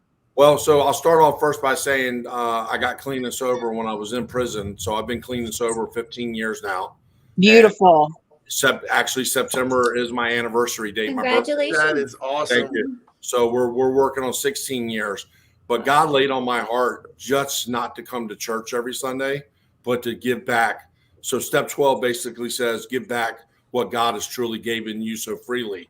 And I can't take it with me when I leave, so I need to give it back. And so I went to the pastors and asked about starting to Celebrate Recovery. And I did my research. And it's a program for people who are broken, who struggle with any kind of hurt, hang up, or habit. So we deal with people with just not only drugs and alcohol, but people that struggle with anger, depression, anxiety, pornography, sexual sin, gambling, food addiction, whatever your problem, talk too much. I don't care what it is. You can come on Wednesday night. That would be for you. I'm going to say you just took a shot at me. Hey, listen, I got a group for you, buddy. So it's so you come on Wednesday nights and we go. Here's the thing. I've been to secular recovery groups and they're good for people who just want to go and get clean and sober. But if you want to actually heal from it, Celebrate Recovery is where you need to be. So we go in the sanctuary the first hour. We have live worship. We pump everybody up. We do testimonies. We do lessons. We get everybody fired up. And then the second hour, we let them go in this individual rooms and physically talk about how their week's been, what they're struggling with, and what's going on. And our groups are gender specific and topic specific. So if you're of the opposite sex of somebody and you're scared to share what's on your heart because of that, you don't have to worry about that, because the men only meet with the men and the women only meet with the women. So it makes it ready available for you to be able to share what's on your heart. So if a family comes and they've got small children, y'all have people that will take care of the kids as well while that's all going on? Yeah, we have paid childcare. We do dinner at $6.15. It's $5. Your kids eat free. Like tonight we'll be cooking barbecue chicken, rice, green beans. We did pizza for a while when I was in the hospital, but now that I'm almost fully back, we're back to cooking meals, and giving people a chance because, single parents who can't get home in time to feed their kids, instead of going to the fast food line, you come in and get a hot meal, feed your kids. We also have a program called The Landing, which is for teenagers, which is sixth graders through seniors in high school. Unless they are 18, then they have to go to the adult groups. And basically, The Landing is the same thing as the adult groups. They get a lesson, they get a testimony. They go in and they go in their little open share groups and they talk. And we found it very beneficial to start that process early. That's fantastic. I wish I had Jesus in my life and a program like The Landing when I was a teenager. What's your average attendance on a Wednesday night of people that come? So over the last 4 or 5 weeks, I would say we'd have about 60 or 65 people. We did have 75 last Wednesday, and we had 6 newcomers. And you can't run a recovery group without the newcomer. Those are the most important people. You got to have the newcomer. So we were real excited about that amount. And to be honest, we're about ready to bust out of the church. We almost don't have enough rooms. You know how small our church is. So we don't have enough rooms to do all the groups. But we'll make do for the time being.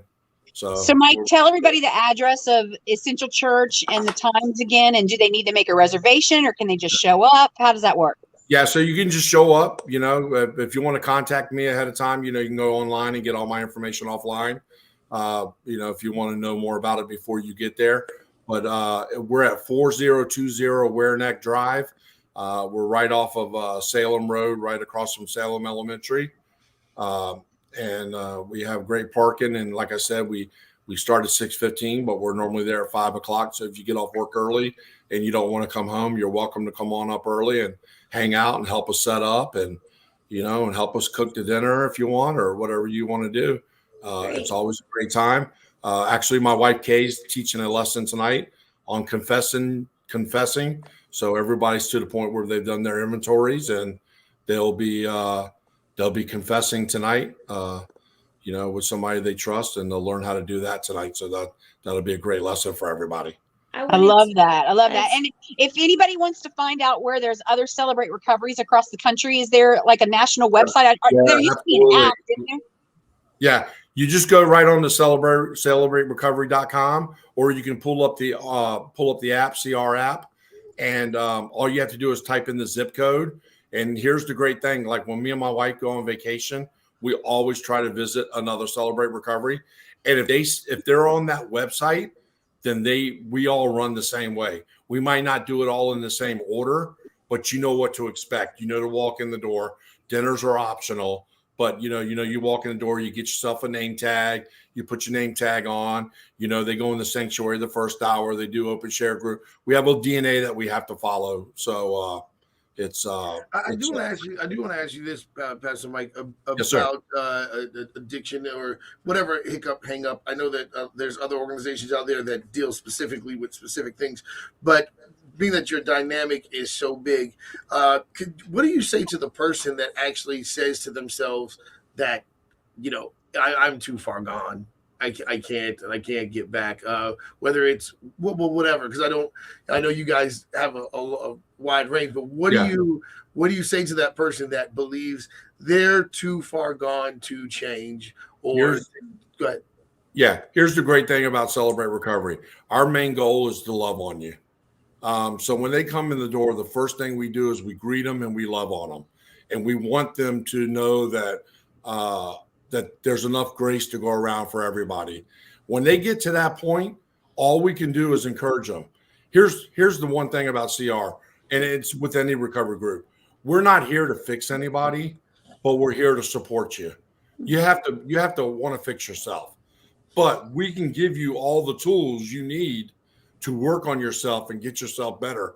And, that's where the accountability partners and the sponsors come in. If you're too far gone and I know what you struggle, if you say, hey, look, Mike, man, my porn addiction is just out of control. I don't know what to do.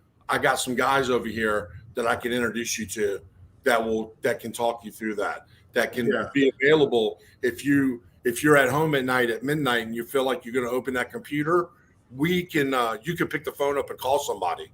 And we can talk you we can talk to you about it instead That's of you good. making that mistake. So, we never turn away anybody.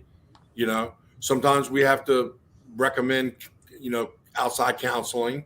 Sometimes if you come in and you think you're just too far gone, you might have to go to rehab. There's some other options, but we're going to love on you and we're going to give you the best opportunity to better That's so yourself. cool. That's wonderful. I know some of the ladies, some of the ladies of Essential, Sherry, and some of the other girls have been posting That's the what I was gonna address. say. We have some comments. Yeah, information and all about Celebrate Recovery. And Mike, we continue to pray for you in your recovery from COVID and all of that's been going on. But of course, Yes. God is using you in an amazing way. I know that your testimony and your story, Pastor April and your wife Kay and yourself have been kind of traveling around and going around and talking to different churches and ministries about what went on more in depth with your story of COVID and all of that. Do you have any upcoming dates and locations where you're going to be soon? No, we know right now we don't. We know there's a 1-day conference on May 12th at Liberty Live in Hampton, where it's like a 1-day training, and we'll be speaking at that. There's some other dates that have come up, but we have not discussed if we're available for those dates or not. So right now our schedule's kind of open, but we'll be working on that in the future to get that. And I also want to mention too, if I can, I'll try to get out of the way. If you can see that jacket behind me, that's Broken Chains, and their motto is we've gone from being a hopeless dope dealer to a dopeless hope dealer, and it's we're not a motorcycle gang, but we're motorcycle enthusiasts who find recovery through Celebrate Recovery, and there's for riders and non-riders, and there's over 4,000 members all across the world, and I just got patched into that group, so everybody's wanting to know when I'm going to get my motorcycle. I don't drive them, so but we have people that are at our church. You'll be seeing a bunch of them jackets, Jen, real soon. Fantastic. It's just another way that we can sling hope. That's our motto right now. We just want to sling hope. Slinging hope. Love that. I also wanted to remind the listeners that if you like the Current FM Positive Hit Radio Facebook page, you can watch the video later also and look at all the comments and absolutely watch it online also. Yeah, you'll be able to share it later, Mike. You can repost it and share it with people that missed the interview live. You can reshare it. I got my phone out. I got my phone out in front of me, and I noticed one person making a comment. I just want to give her a shout out. Her name is Alzie. Okay. She's our Virginia State rep, and she runs a Celebrate Recovery in Yorktown.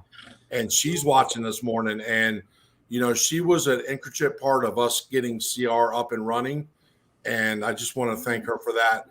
And I also want to just say, pastor support is the biggest thing when it comes to recovery group, and we have the best pastor support. I mean, our pastors are just on board when it comes to whatever. So if you have CRs out there and your pastors are a little lackluster in supporting you, show them this right here. Get the pastors on board. That's right. That's right. Pastor support, you can go a long way with Celebrate Recovery. For sure. Awesome. Thank you, Mike, for hanging out with us this morning. We appreciate it so much. And for more details on the Celebrate Recovery at Essential Church, check them out online on social media, Facebook, and of course the links that were posted on this conversation on the Facebook page here at Current FM. And Mike, we're praying for you and your continued recovery. And I will see you on Sunday, my friend. I'll be there, Jen. Thanks. Thank you. All right. Thank you. Bye. Nice meeting y'all. Thank you. You too. Wonderful. So good. Yeah. What we're going to do right now is we're going to play a song called We the Kingdom, from We the Kingdom, Holy Water. And then we'll be back with Jenn Creasy.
worldwide at currentfm.com. Welcome back. New music now. Mike Donahue, all together. All right. Sorry, I mean, So we got to. Yeah, no, you're good. They can't hear you. That's good. That's good stuff, though. What we were gonna do is, first of all, I want to make sure I keep the ones that had the website for Celebrate Recovery. Someone just posted this, and I want to make sure people are able We're to. still off the air, right? Yeah. Okay.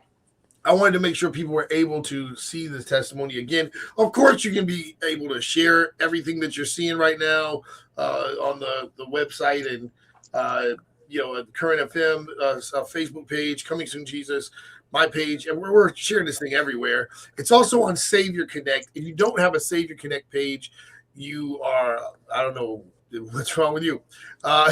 You get a Savior Connect. You got to get a Savior Connect page because things like Celebrate Recovery definitely needs to be up there. Savior Connect is amazing. It's just like Facebook.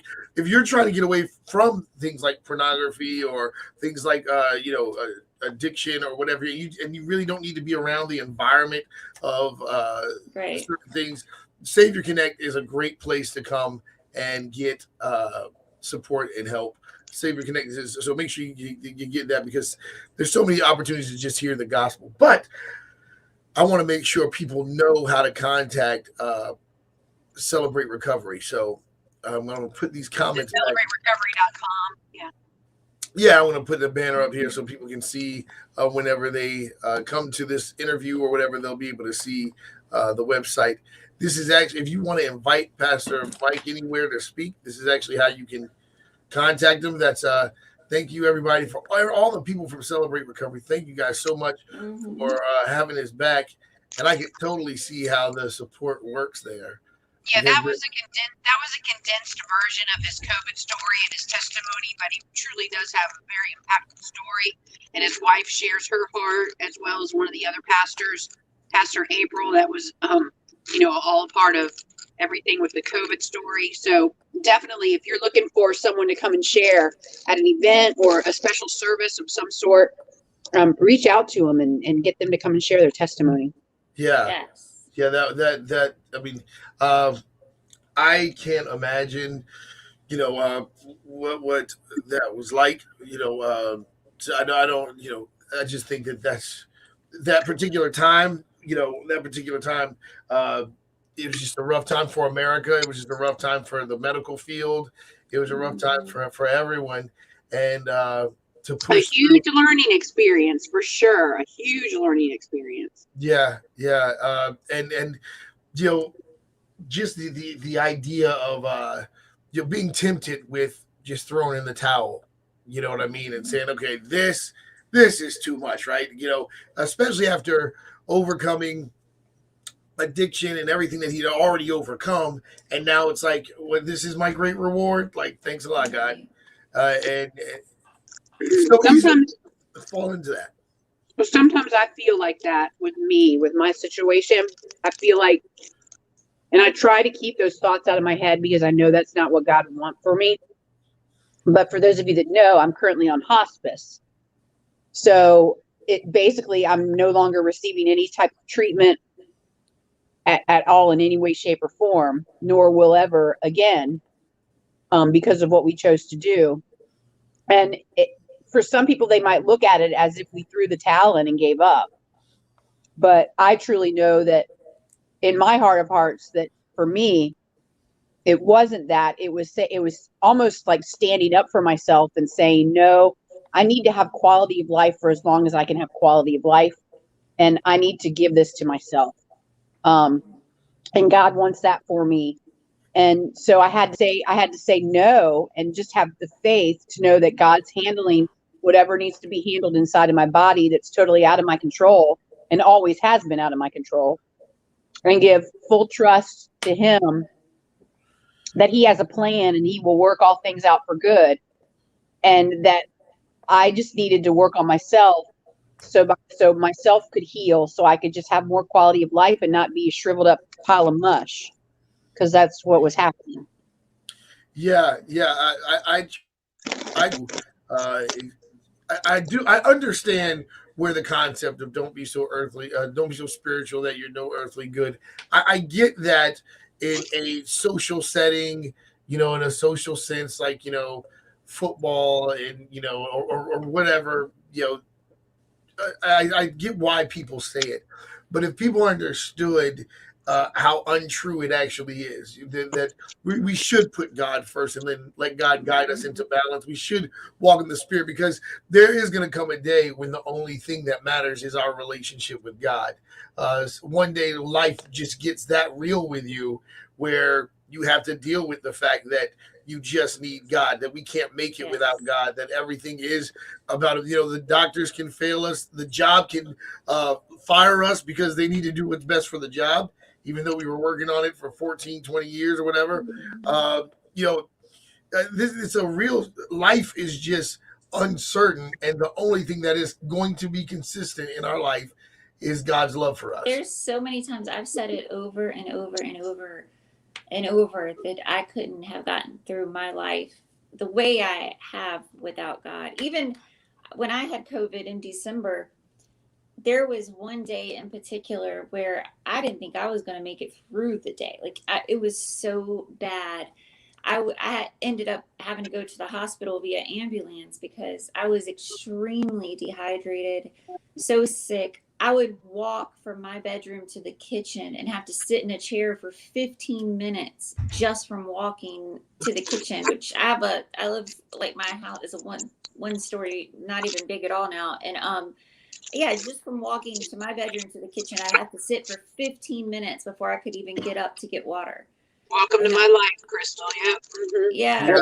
And so, and I know a lot of people were experiencing that. And I remember praying one night and I told Duke about this, I prayed and prayed and prayed because I, of course, had every symptom possible of COVID, and it was horrible, horrific. And the next morning I woke up and I felt so much better. And it was it's so amazing when he does, when he's hearing your prayers. And it's just, I told that story before. When my son was going through something in the hospital, he had bars put in his chest, and his chest was caving in. He had pectus on his heart and lungs, and he had the NUS procedure where they take 2 metal bars, they put it in, and they essentially just pop his chest out. And he had to wear bars for 3 years. Well, for 2 weeks after the surgery, it's excruciating. And one day he was in the bed in the hospital, and every time he had to get up to go to the bathroom, they wanted him to walk at least to the bathroom, for blood clots, all of that. And every time he got up to go, it was so painful. He cried all the way to the bathroom. He was 12 at the time. And he said, "Mom, please pray with me before I go to the bathroom. Just please pray that it won't be so painful." So I said, "Of course," and we prayed together, but he still just made his eyes after we prayed. He shut his eyes real tight, expecting pain. Then he stood up and he was like, he had this look on his face, and he was like, "There's no pain." And he was like, Yeah. "Mom, can you believe it? Out of all the people in the whole world, God heard my prayers." I said, "Yes, he did. Don't ever forget that." It's so that was awesome. And I want to encourage anybody going through anything right now. If you're listening, please, don't think your issue is too small. I know we like to tend to say things like, "Oh, there's somebody's situation who's worse than mine." We like to, to try to just keep a perspective of things. No, you don't have to do that with God. You're important to God, so you don't have to compare situations and say someone else's situation is worse than mine to downplay what you're going through. I want to encourage you, take whatever is on your heart, whatever is concerning you, take it to God. And I also want to say that I want to ask you something, Jenn, because we've asked this before, but I wanted to ask because this is a teaching moment for people who really do have good hearts, but I can see where the whole "don't be so spiritual." I want to help you guys help people who are going through the do's and don'ts when people are going through, things like cancer or a real grievous time for whatever reason. Could you give some more tips on the do's and don'ts, like especially when it comes to things with healing? We talked about that last time we interviewed you. That's a big thing, praying for your healing and all that. Just knowing what to say and when to say it, how to respond. Could you speak to that a little bit? Well, I by no means am an expert on what to say and not to say, because I know I've open mouth inserted foot many a time myself with stuff, but and there's always the, hey, that's happened to me, I've felt that before kind of a thing, or I know where you're coming from because this happened to me or whatever. But everybody's situation is different. And just like what you were saying before, I've had people share with me their struggles and their difficulties and things that they're going through, and then they'll say, but that's nowhere near what you've gone through, Jen. And I'm like, but you know what you're going through is hard too. And so don't it's just like, sins, there's no greater sin. All sins in God's eyes are equal. We tend to put certain things more on a pedestal or more or things that are worse than others, like a top 5, top 10 or whatever. But I think anything that anybody's going through that can pull your eyes away from God or put you in a place that's not healthy for you is difficult. But I mean, when you're going through something, they say that you really find out who your friends are, and who your friends aren't. A lot of times when you're going through something, the people that you think are going to be the ones that are right there by your side, a lot of times aren't at all. And then the people that come alongside you and reach out in ways that you never fathomed are people that you didn't really know or have a deep friendship or relationship with. Yeah. And that has totally happened for me in many different ways. There have been people that have reached out to me, people that have blessed us with different things, people that have just come by the house and just done something just because, that I didn't really know all that well, but I've gotten to know, and they've gotten to be really good friends. And then the people that, you've lived your life with for years and years and years don't reach out to you at all, not even a text, not even a phone call. And you're like, well, was our friendship ever was it just superficial all along? Or then you find out, I heard from somebody, they were like, I just don't know what to say. I don't know what to do. And I'm like, well, it's not about what you do and about what you say. Sometimes it's just about just being there. Yeah. Yeah, you don't have to have something to say. No. Do you have a Cash App that if people want to? Do you want to? Is it almost time to go on? Are we on the air? No, we're not on air. Okay, I was gonna say we might want to jump on, but yes, I do have a Cash App. It's in my name, and that we have a GoFundMe as well. I know GoFundMe, people are kind of leery of that sometimes. Whatever the thing is that you can do, people have donated through Facebook. There's some kind of thing on Facebook too. I'm not sure what it's called, but Cash App people have done. So that's fine. You just look up Jennifer Creasy. I think there might be a $sign or something at the end of it, but they can email me, Jenn@currentfm.com, JENN@currentfm.com, if they have a question and want to send a love donation, and I can give them the link or whatever. What's the email again? Say that on air again too. My station email is Jenn, JENN @currentfm.com, or they can send it to FM in the AM @currentfm.com. But Jenn, JENN, is the station one. They can shoot me an email and say, hey, Jenn, we're interested in this, or how can we pray for you? Or we want to pray for you. Or I also have a prayer page on Facebook that is a private page, but they can request to join Circles of Prayers for Jenn. And if they reach out and they want to join that, I can accept them, and they can be on there too. Okay, and there's Circles of Prayers for Jenn on Facebook. Yep, it's a private group. Yeah. But yeah, we'll jump back on air. I know we have a few more minutes, and Crystal is going to handle giving away these Winter Jam vouchers, I think, in some way. So we'll talk about that too. All right. Yep. Cool. I'm just putting this in so we can have it pop up when we're talking. Circles. So it's circles of prayer. Prayers with an S. Circles with an S and prayers with an S. Circles of prayers for Jenn. Jenn. Yeah, Duke. And since I'm not there, I guess we'll tell them to call right before we end the show, and that way you don't have to worry about anything. Y'all can go ahead and answer the phones. Just make sure you get their name. Well, he can do it. Yeah, you just need to get their email and their address and phone number and name, of course. Okay, we got about 40 seconds before we. I'll jump off too, and Duke can handle it. And no, I'm saying like right.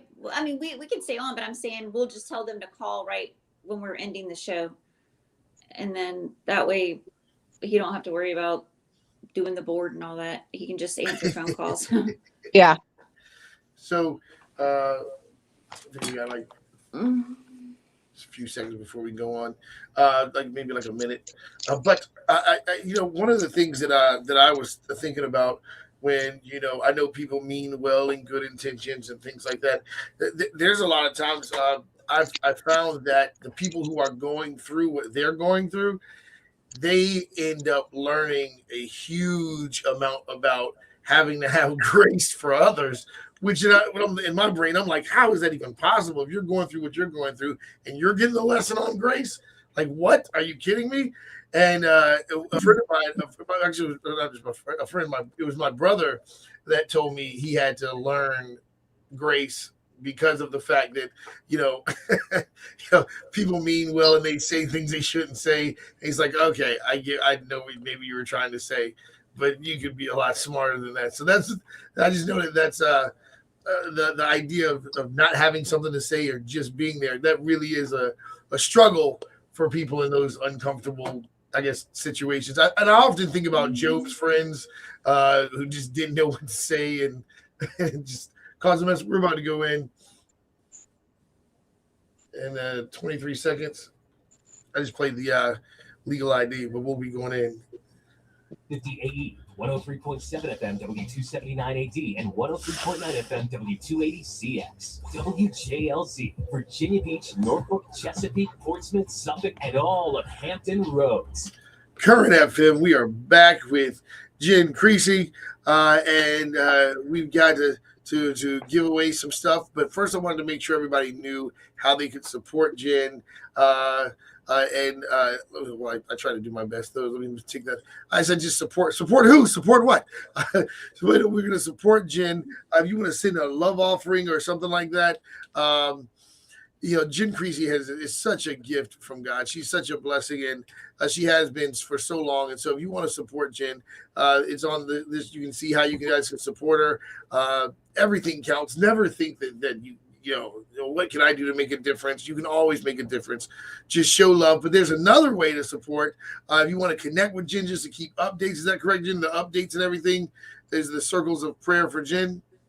Yeah, it's a private group on Facebook, so they can seek that out and request to join, and then I'll accept their lifelong membership. No, I'll just accept their request, and then they can be on there. And a lot of people will post prayers, and I'll give medical updates and how I'm doing, kind of things and stuff like that on there. Keep people updated. I like for people to hear it all from me, so that they get the facts and there's not rumors spinning around, that kind of thing.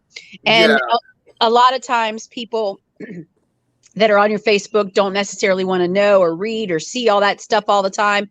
So that's why there's a private page. If you want to be a part of it, that's where all the details are. On my regular Facebook homepage, you don't have to be my friend in order to be on this group. So you don't have to request my friendship on my normal page to be on the group. You just go to the group and request to join. Great. And do that. From looking up for her Cash App, for those that want to give her a love offering, it looks like her Cash App's actually $ Jennifer Neal Creasy. Oh, is it? Okay. It's Sounds Jennifer good. Neal Creasy, Creasey, for those that want the Cash App. And she also said that if you have any questions or want to know also how to donate toward helping her family or anything like that, you can email her at Jenn with 2 N's, JENN at currentfm.com. Yeah, you can reach out and ask me questions. We also have a GoFundMe, but I know a lot of times people don't want to do GoFundMe because they take money from you. But I mean, it's okay. We feel very blessed by whatever anybody wants to do, and so yeah, and don't feel that you have to even do that. Just prayers are helpful as well. All right, now, so you guys know how to get a hold of that. So when you share this video or you check it out, as a Savior Connect family, if to connect with Jenn, this is a great way to support and show love. Also, we've got Winter Jam tickets to give out. So how are we doing that? How you guys want to throw those out? Crystal's going to have them call in, right? And in just a little bit, we're going to tell them when to call. We'll give you the cue to call in a little while, so you got to get ready. Yeah, that's right. When we tell you to call, we're going to give you the number, and then you're going to call in and answer a question, and then that'll be your chance to win. The first caller that answers the question is going to win a pair of tickets to Winter Jam. Winter Jam is March 18th. We're so excited. It's going to be Skillet, Torrin Wells, KB, Colton Dixon, I Am They, of course, New Song, Local Girl, Abby Robertson, so many different people. We're so excited about it. And it's not going to be at Norfolk Scope, so don't show up at Norfolk Scope. It's going to be at the Chartway Arena at ODU. And again, it's just $10 at the door, but we're going to get you in for free. Right. Yes, ma'am. So we'll send you vouchers. The cue to call is coming up in a little bit. Don't call yet, but save this number on your phone, 757-631-7777. That's 631-7777. Don't call yet. We will tell you when to call, and that's coming up in just a little bit right here on Current FM. Right. Yeah, this is gonna be a good time, guys. You don't want to miss this. You got your question ready, Duke? You know what you're going to ask them? Crystal's asking the question. Okay. All right. My question might be. Do you want to ask a question, Jenn? Do you want to ask? No. You guys do it. I'm going to jump off as soon as we're done, and you guys can handle the contest. I've got a busy day. Last week, y'all wore me out, all that talking, and then I was talking with a friend. I'm like, you need to talk. I'm just going to sit and listen because my voice is tired of all this talking. This, when you're in radio, when we're a normal, just all music station, and we have little times that we talk here and there in the music, but no, not Duke. Duke wants to talk the whole daggone time, online, offline, whatever you call it. Just keep right on talking. When I got, it's actually in the 1997 yearbook. At Oscar Smith High School, when I got these senior superlatives, it was were you the most talkative? Got the most talkative, and so no one saw this coming, but no one's surprised. They're like, Duke's gonna do something in talking. It's gonna be. I was gonna give a shout out. I didn't want to interrupt him, but I was gonna give a shout out to Mike while he was talking. He's a Bayside alum like me. He and his wife both went to Bayside, and he played on the basketball team. So. I don't know if you played against him or not, Duke. Yeah, I think he might be a little bit older than you. But I don't know. Yeah, I don't know how old he is, but I do know his testimony is absolutely amazing. Yeah. You know, and I know I could tell that he a lot of people really connected with him. I think it's so great that Celebrate Recovery does that, where it doesn't have to just be a drug addiction or but also. Just that reality of whatever the hang up is in your life. Yeah, right. Current FM was partnered with Celebrate Recovery for a while. We had a lot of churches in the area come in for quite a while. Yep, it certainly did. Yes, he did. Yes, he did. Yeah, and it was really cool about how that worked. Lawrence, the guy that was doing it. One of the things that he did was just so amazing. Was he talked about how connecting with people in a real level, not just the religious aspect, but really connecting with people in their humanity. Like I love that because it opens up churches to have real conversations. Not just preaching at people. Which a lot of preachers, of course, they just love to do that. but really discovering people and discovering what makes people better and what helps people better. It's just it's such an amazing program. If you have anything you want to improve on in your life, this is absolutely a program that you want to be a part of, and it's Celebrate Recovery. For sure. So don't hesitate to contact Pastor Mike, and I'm trying to find the address again so that people can, if you ever feel like, well, here's Pastor Mike's email again. Mm-hmm. Yep, that's all up there. And then, of course, you can look up Essential Church and look up Celebrate Recovery off the Essential Church Facebook website. page. Yep. And somebody said Essential Church rocks. Mm-hmm. Oh man, I love it. That's so cool. I don't know if y'all talked about this earlier, but if y'all know this, but this whole entire week is Random Acts of Kindness Week, and tomorrow is actually Random Acts of Kindness Day. Sweet. So all this week, we're just encouraged to do random acts of kindness for people. Love it.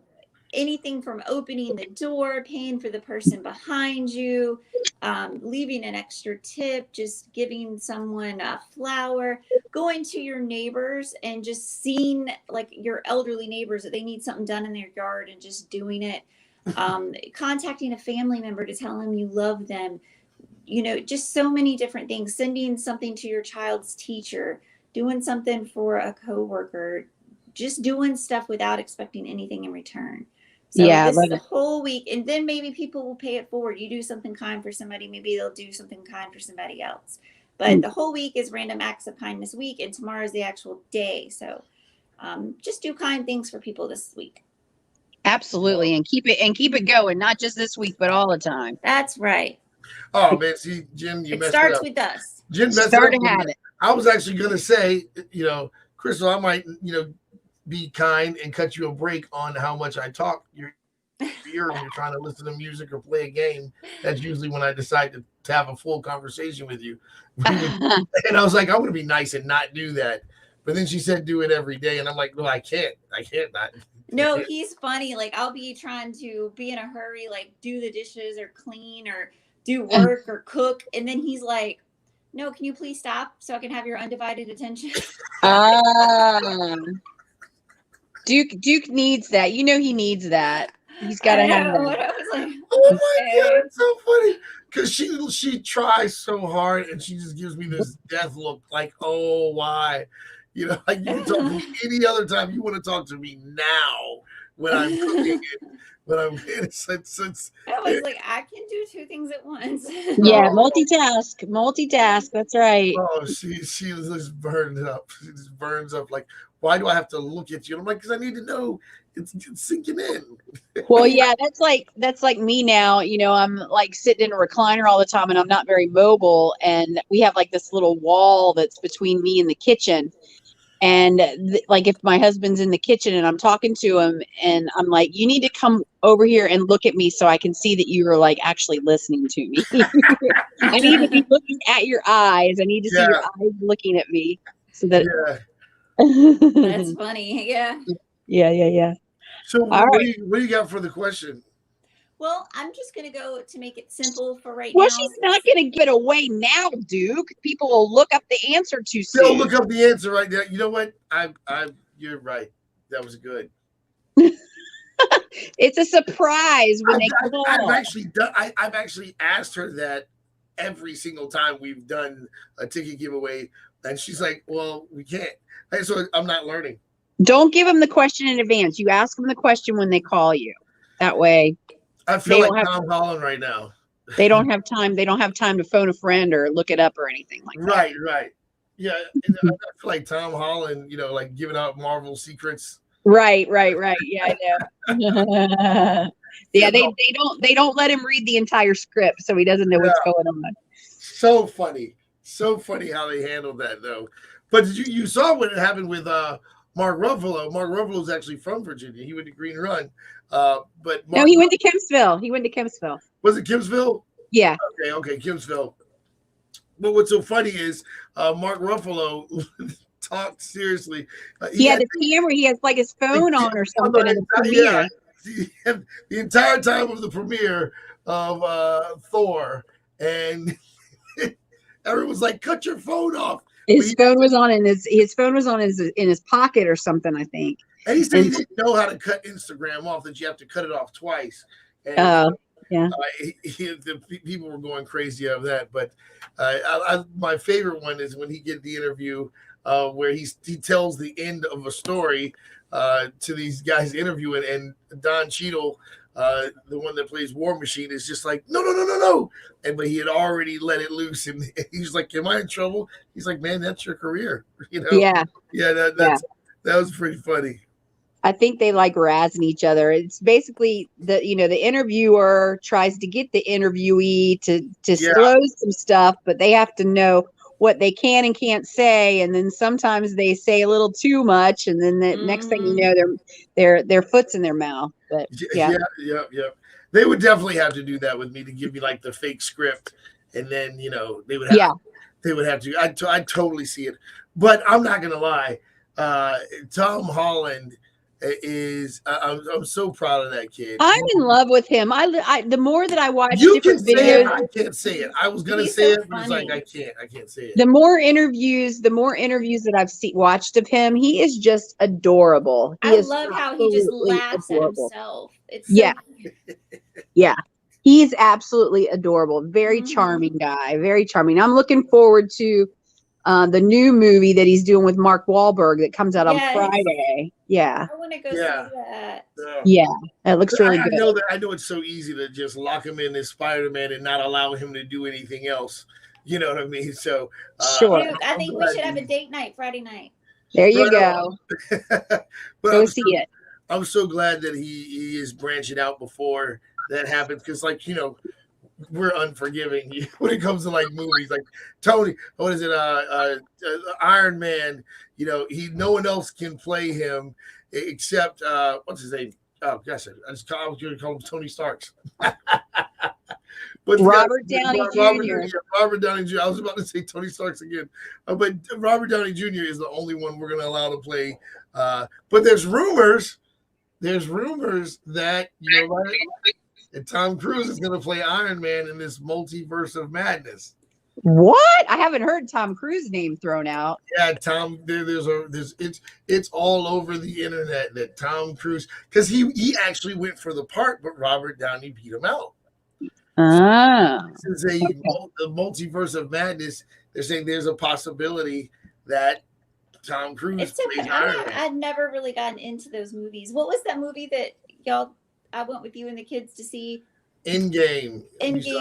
Yeah, I'm not a big superhero movie fan either. I mean, I'll watch them. I'll go with the family if they want to see it, but I'm not like all into it either. That's how I was. I fell asleep in the middle of Endgame, and I woke up at the end, and all of them were crying, and I was like, what did I miss? Isn't this a superhero movie? Why are you crying? I think somebody died. That's what happened. Yeah, I was so confused. I was like, I don't get it. Well, I don't want to talk about Tom Cruise becoming Iron Man until he puts the daggone Top Gun 2 out. I know. That's one we're waiting for sure. I guess it's going to be this summer. I don't know what they keep moving it around. Once again, the COVID thing, we have no idea how much turbulence it actually caused. So many movies were put on delay and lost momentum, and it affected on such a level. That was supposed to have been out, I think, last year. No, it's supposed to be. I think it was supposed to be out the summer of 2019 or 2020 or something. Yeah, and then they delayed it to December, and then they've still delayed it just because of the way the theaters are right now. But I know you got a contest that we got 5 minutes till the top of the hour, so I'm going to jump off and say goodbye, and I will be back with you guys next Wednesday, same time, same channel, same whatever else. I don't know.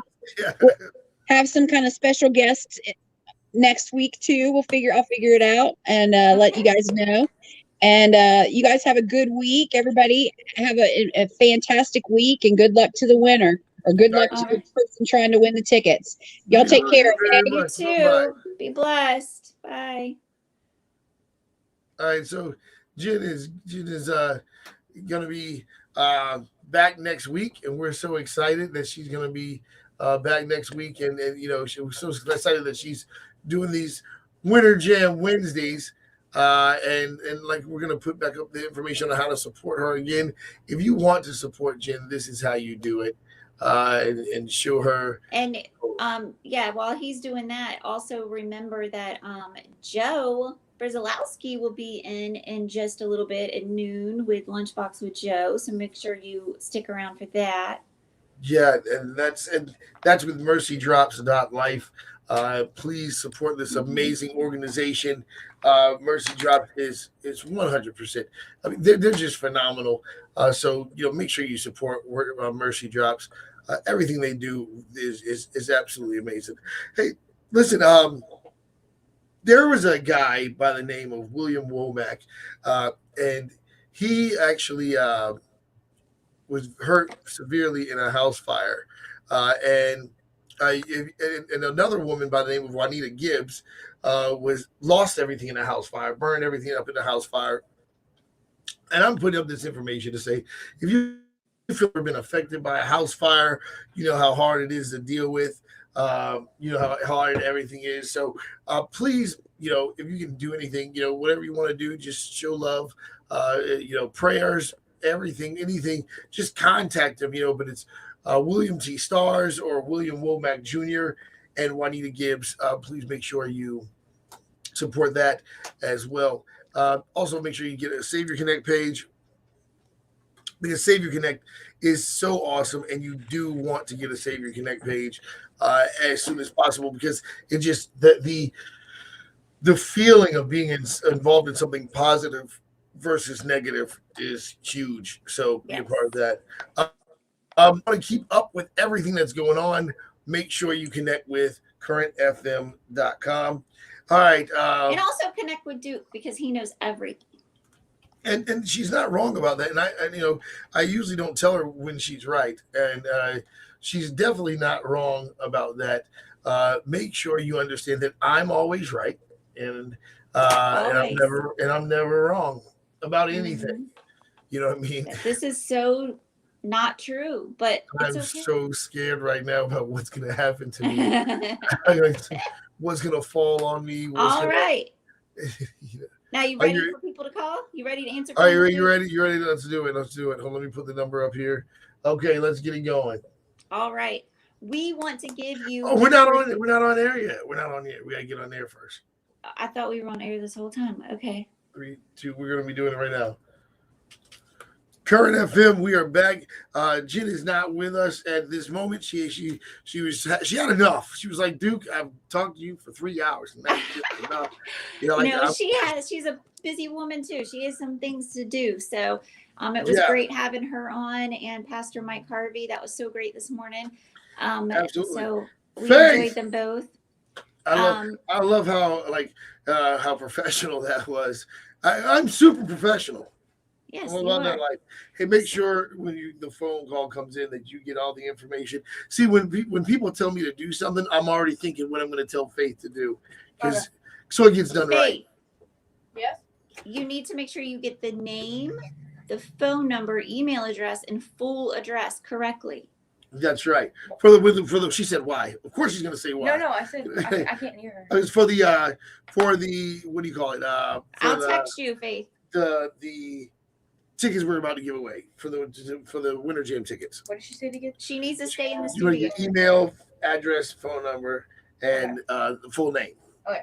See, so that's how professional I am right there. Like, when people tell me stuff, they're like, "Hey, dude, the IRS is looking for you," and I'm like, "No, they're not. They're looking for my daughter."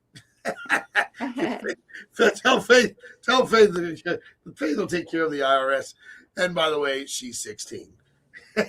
She's been taking care of me since she was out of diapers. And I was like, all right, now you have to babysit me, because I am that guy. All right, so Winter Jam is on March 18th at the Chartway Arena. Guys, we've had some amazing interviews. We actually got to interview KB the other day. Good grief, such a sweet guy, nice spirit, kind, and I'm telling you, I love the fact that there's a generosity in his heart to do this, because these guys, when they're on these events like this, and they're taking, it's 10 bands, like 10, 15 bands for $10. You can't beat that. You know what I mean? That's absolutely amazing. You just can't beat that. So I want to encourage everybody to be a part of it. I want to encourage everybody to support, to go out here and get your tickets. But as of now, there's a chance that you could win some tickets. You know what I mean? You know what I'm saying? Maybe. There's a chance that you can win some tickets. So, what do you want to? You have a question you're going to ask, and then we're going to see who wins the tickets, and I'll put up the number to call. I'm going to give away some Winter Jam tickets right now. Where's Faith? Hey, Faith. She needs to stay in the studio. I think she was going to look at it but yeah, Faith. She's so funny. She walked out. She said, "Okay," and then walked out. I don't know. So you're going to be in here. So when the phone call comes in, you can be in here. Okay. But you're going to answer when the phone call comes in here. You're going to put them on hold. And that's then funny. Go there and Faith, do you have your phone? Do you have your phone? Yeah. Yeah, she does. Okay, because you got to ask the question and make sure you get the answer. She said, "No, I don't." Come on, you got to do it. All right, so Faith's going to ask the question. I said. She said she doesn't have her phone. I just got it now. Okay. Yeah. Did you freeze? All right. So for all of you, now that you heard how crazy and unprofessional our morning show is, because we just like to be that way. We are FM in the AM on Current FM. So we want to give you the vouchers to get in, because we love giving away stuff, and we have vouchers for you. We have many to give away. I love giving away stuff. Crystal is cheap. Nope. Remember the? Yes. You're not using it right. So Skillet, KB, Torrin Wells, so many different people. We are going to be having an interview with KB tomorrow. So excited about that. So many different things going on. What are you laughing at, Duke? You're still not using it right. Because I use the word. Oh, yeah. I use the word cheap wrong. Winter Jam is March 18th, and we want to give you passes. Even if you say, I don't need them, it's only $10 at the door. Give them to some teens or young adults or other people that you think that might benefit from it, that would enjoy it. Take it. We want to give them to you. Call in. And all you have to do is call in and tell us, because since 1996, Skillet has been releasing albums on an average of like a little over every 2 years. Call in, and they just released their last album, which is pretty cool.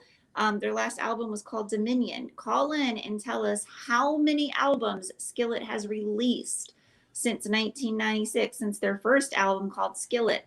How many albums have they released all together? And then we'll give you a couple of vouchers. We'll mail them out to you. So call in 631-7777 right now and tell us how many albums Skillet has released in total.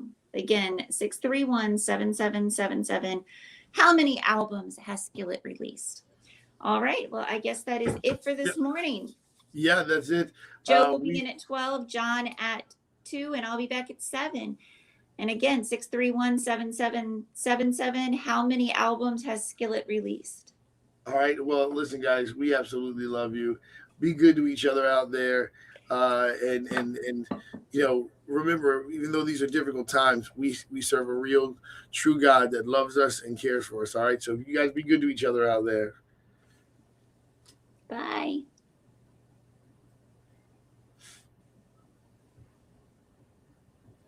All right.